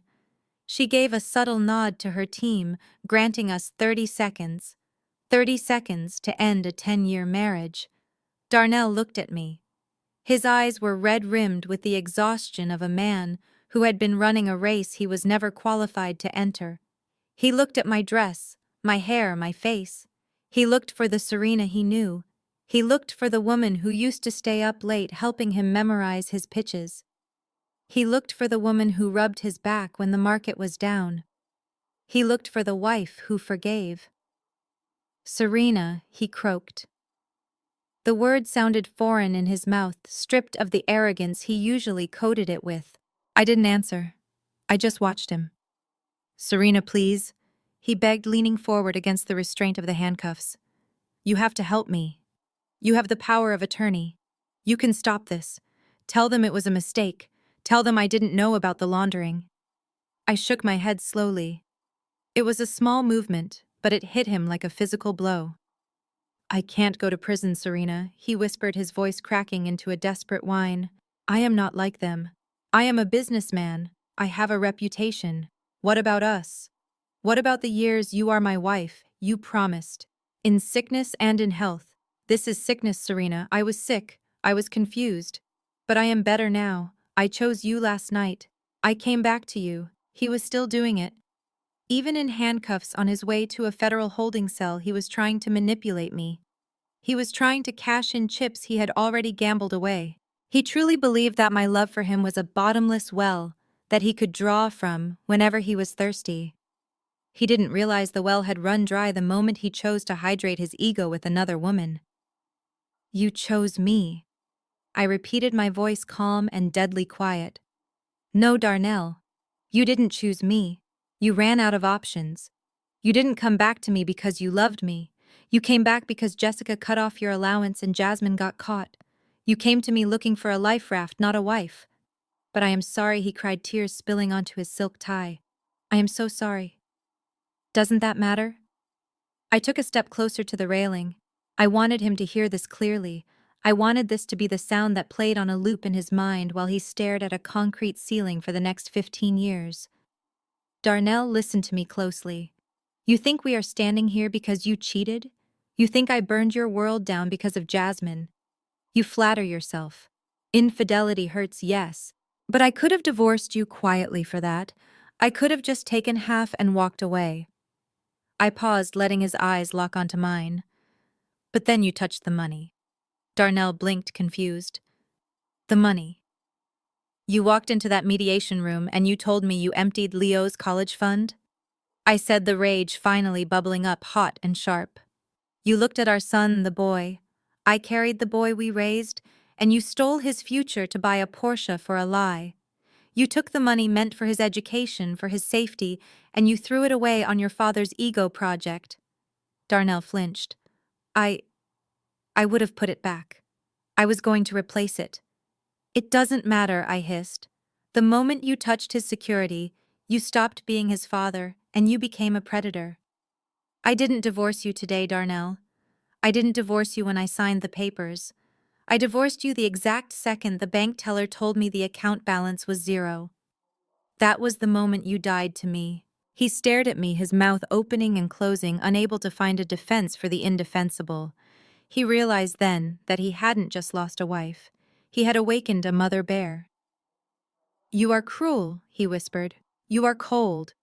I am a forensic accountant, Darnell, I said, straightening my back. I deal in facts, and the fact is, you are a liability I can no longer afford to carry.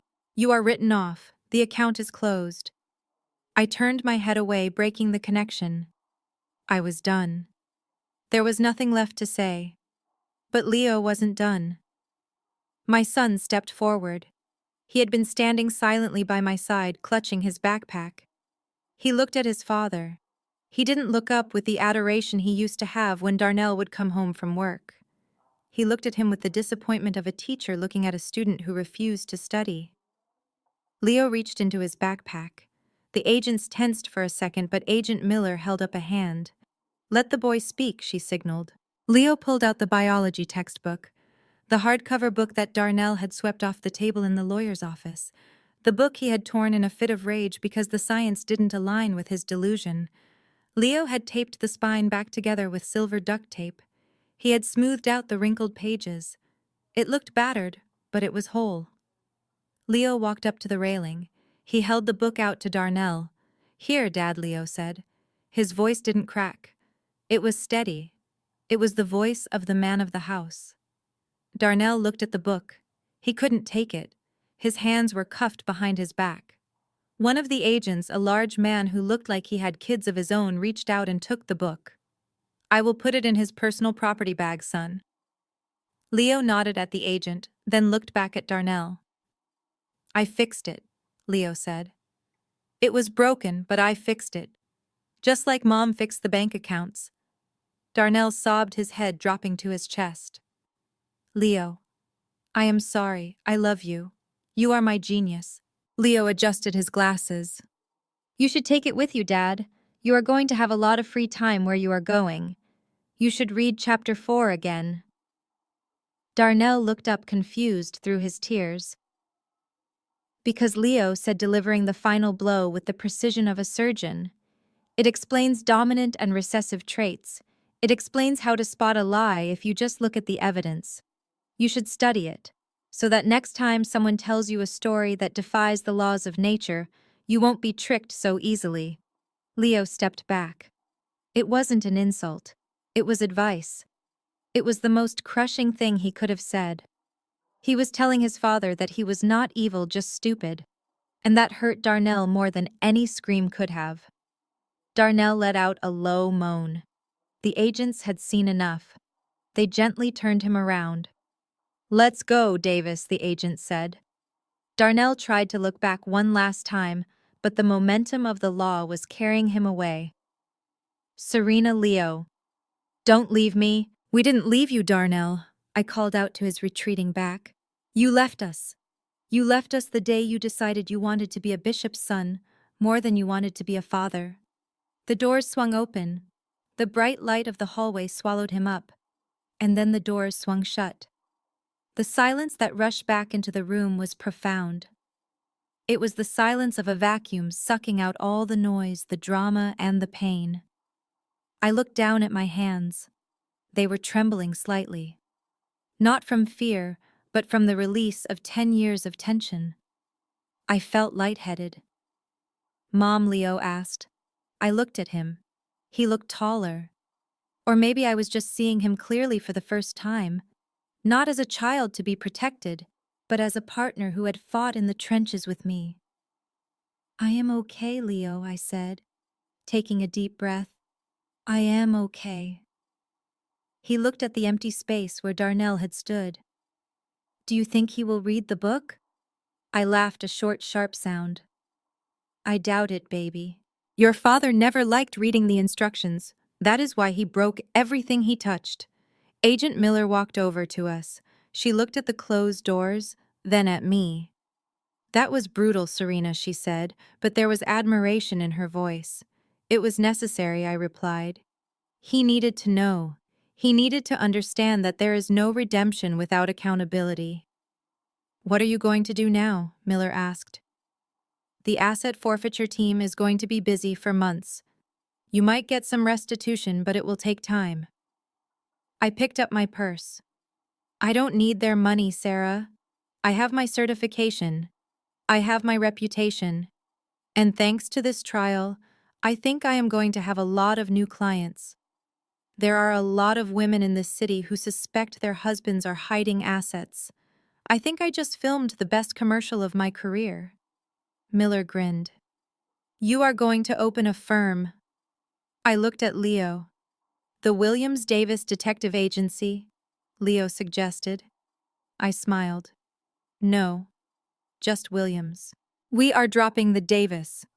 I turned and walked toward the exit, my son by my side.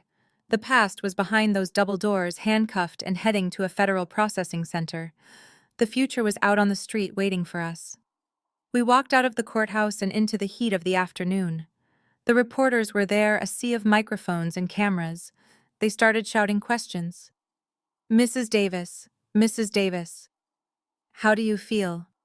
Is it true the bishop is the father? Did you know about the money I stopped?" I put on my sunglasses. I looked right into the nearest camera lens. "I feel like a woman who just balanced the ledger," I said. I didn't wait for the follow-up question. I took Leo's hand, and we walked through the crowd. We didn't run. We didn't hide. We walked like people who had nothing to fear and nothing to hide. As we reached the car, Leo looked at me. "Mom, can we still get ice cream?" I unlocked the doors. "Leo, we can get ice cream. We can get pizza. We can get whatever we want. Because for the first time in your life, the money in my pocket is actually ours." I started the engine. I looked in the rearview mirror. The courthouse loomed large behind us, a monument to the battle we had just won. But I didn't linger on it. I put the car in drive and pulled away. "Goodbye, Darnell," I whispered to the wind. "And hello, Serena." The road ahead was open. The dashboard showed a full tank of gas, and the passenger seat held the smartest kid in Atlanta. I turned up the radio. A song about survival was playing. I turned it up louder. We had survived. Now it was time to live. The envelope from the United States Department of the Treasury looked deceptively ordinary. It was sitting in my mailbox, wedged between a flyer for a pizza place and a magazine subscription I had finally renewed. 6 months ago, walking to the mailbox was a source of anxiety. I used to dread finding foreclosure notices, final warnings from utility companies, or letters from Darnell's creditors. But today, the sun was shining on my face, the birds were singing in the oak trees of my new neighborhood, and I walked down the driveway with the confidence of a woman who owned the pavement beneath her feet. I walked back into the kitchen of my new house. It was not a rental. It was a 4-bedroom colonial with a wraparound porch paid for in cash. I poured myself a cup of coffee, black, no sugar, just the way I liked it. I sat down at the granite island and used a silver letter opener to slice through the government envelope. I pulled out the check. I had known the number was coming. My lawyer, a shark named Patricia, who made Agent Miller look like a guidance counselor, had told me the settlement amount. But seeing it printed on paper with the official watermark of the federal government was a different experience. It was a whistleblower reward granted under the IRS statutes for exposing massive tax fraud and money laundering. Because the asset seizure from the Davis family empire had been so substantial, totaling nearly $50 million in hidden funds, my cut was significant. $4,200,000. I stared at the number. I traced the zeros with my finger. This was not alimony. This was not a gift. This was a paycheck. It was payment for every night I stayed up late balancing Darnell's books while he was out cheating. It was payment for every time Jessica sneered at my thrift store clothes. It was payment for the therapy bills Leo would never have to worry about.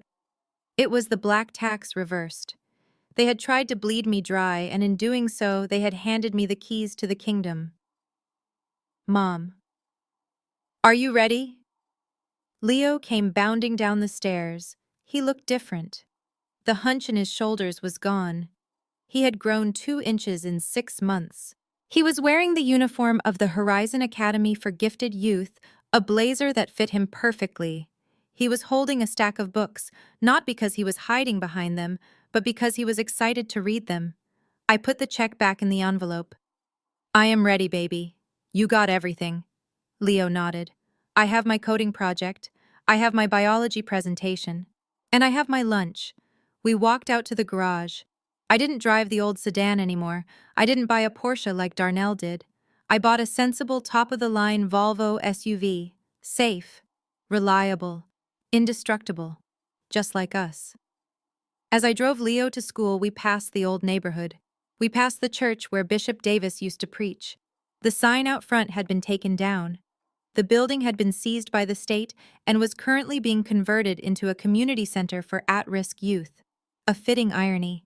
The money the bishop stole from the poor was finally going back to them, even if it took a federal raid to make it happen. I heard from Agent Miller yesterday, I said casually as we stopped at a red light.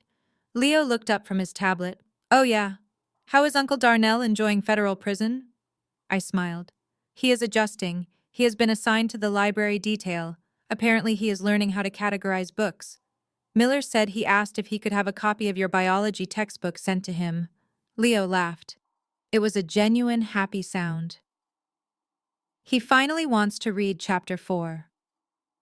I think he has a lot of time to read now, Leo. 15 years is a long time to study genetics. We pulled up to the school. It was a place where intelligence was celebrated, where kids like Leo were the quarterbacks of the classroom. I watched him get out of the car. He didn't look back with fear. He waved, hitched his backpack onto his shoulder, and walked into his future. I drove downtown to a high-rise building with a view of the entire city. I took the elevator to the 20th floor. The glass doors at the end of the hall were etched with a simple, elegant logo. Williams Financial Intelligence. I pushed the doors open. My receptionist, a sharp young woman named Keisha, who reminded me of myself 10 years ago, looked up and smiled. Good morning, Ms. Williams. You have a 10 o'clock appointment. A Mrs. Henderson. She says it is urgent. She says she thinks her husband is hiding assets in a shell company. I put my purse on my desk. The desk was made of mahogany, solid and real. Behind me, the wall was lined with framed certifications. CPA, CFE, and a small framed photo of a biology textbook taped together with duct tape. Send her in, Keisha. Mrs. Henderson walked in. She looked terrifyingly familiar. She was wearing expensive clothes that looked heavy on her frame. Her eyes were red from crying. She was holding a stack of disorganized papers, shaking like a leaf. She looked exactly like I did the day I walked into that divorce mediation. Sit down, Mrs. Henderson, I said, offering her a tissue. I don't know if I am crazy, she stammered. My husband says I am crazy. He says I don't understand business. He says the money just disappeared because of the market. I walked around the desk and sat in the chair next to her, not behind it. I took the papers from her trembling hands. You are not crazy, I said softly. And the money never just disappears. It just moves. And I know exactly how to track it. For the next hour, I worked. I wasn't just doing math, I was performing an exorcism. I was showing this woman that her intuition was a valid data point. I was showing her that she wasn't helpless. By the time she left, she had a plan of forensic audit scheduled, and for the first time in months, a smile. This was my life now. I wasn't just a survivor. I was a weapon. I was the person women called when they realized their fairy tale was actually a financial crime. I was the equalizer. That afternoon, I closed the office early. It was Friday. Leo and I had plans. We were driving down to the coast for the weekend, just the two of us. No family drama, no court dates, no wiretaps, just the ocean and the peace we had fought so hard to earn. I picked Leo up from school. He tossed his bag in the back seat. "Did you destroy any empires today, Mom?" he asked. "Just a small one," I teased. "What about you? Did you discover a new element?" "No, but I joined the debate team. We are discussing the ethics of corporate responsibility. I think I have a lot of material to work with." We hit the highway, leaving the Atlanta skyline in the rearview mirror. I rolled the windows down. The wind whipped through my hair. I thought about Jessica sitting in a cell, probably trying to organize a coup in the cafeteria. I thought about the bishop, his legacy reduced to a cautionary tale on the nightly news. I thought about Darnell, the man who wanted to be a king, but ended up a pawn. They had underestimated everything about us. They thought because I was quiet, I was weak. They thought because Leo was young, he was oblivious. They thought money was the only power that mattered. They forgot the most basic rule of nature. Survival isn't about size. It's about adaptation. It's about seeing the predator before he sees you. I looked over at Leo. He was sleeping, his head resting against the window, the biology book open on his lap. He was safe. He was funded. He was free. I turned up the radio. The song playing was about a new day. And it really was. To everyone watching this, to every woman who has ever been told she is crazy for asking where the money went, to every child who has been told to be quiet when the adults are lying, listen to me. Your truth is your weapon. Your intelligence is your shield. And when they try to bury you, remember that you are a seed. They can take your house, they can take your savings, and they can try to take your dignity. But they can never take your ability to do the math. So, go ahead. Check the statements, read the emails, trust your gut. Because the only thing sweeter than revenge is living well on the interest of the settlement check. My name is Serena Williams. I am a forensic accountant. I am a mother. And I am finally completely debt-free. I looked at the road stretching out ahead of me, endless and full of possibility. Never underestimate a woman with a calculator and a child with a book. We might just calculate the exact date of your destruction. Thank you for watching my story. If you have ever had to fight for what was yours, let me know in the comments. Hit like and subscribe because the detective agency is open for business, and I have a feeling this is just the first case file. Safe travels, everyone. And remember, keep your receipts. The most powerful weapon against betrayal isn't rage, it's the truth backed by evidence. Serena's journey reminds us that our dignity is not defined by how others treat us, but by how we defend ourselves. When stripped of her home and husband, she didn't crumble. She calculated. She proved that financial literacy and a mother's instinct are forces of nature. The greatest victory wasn't the settlement check, but the realization that her worth was never tied to the Davis name.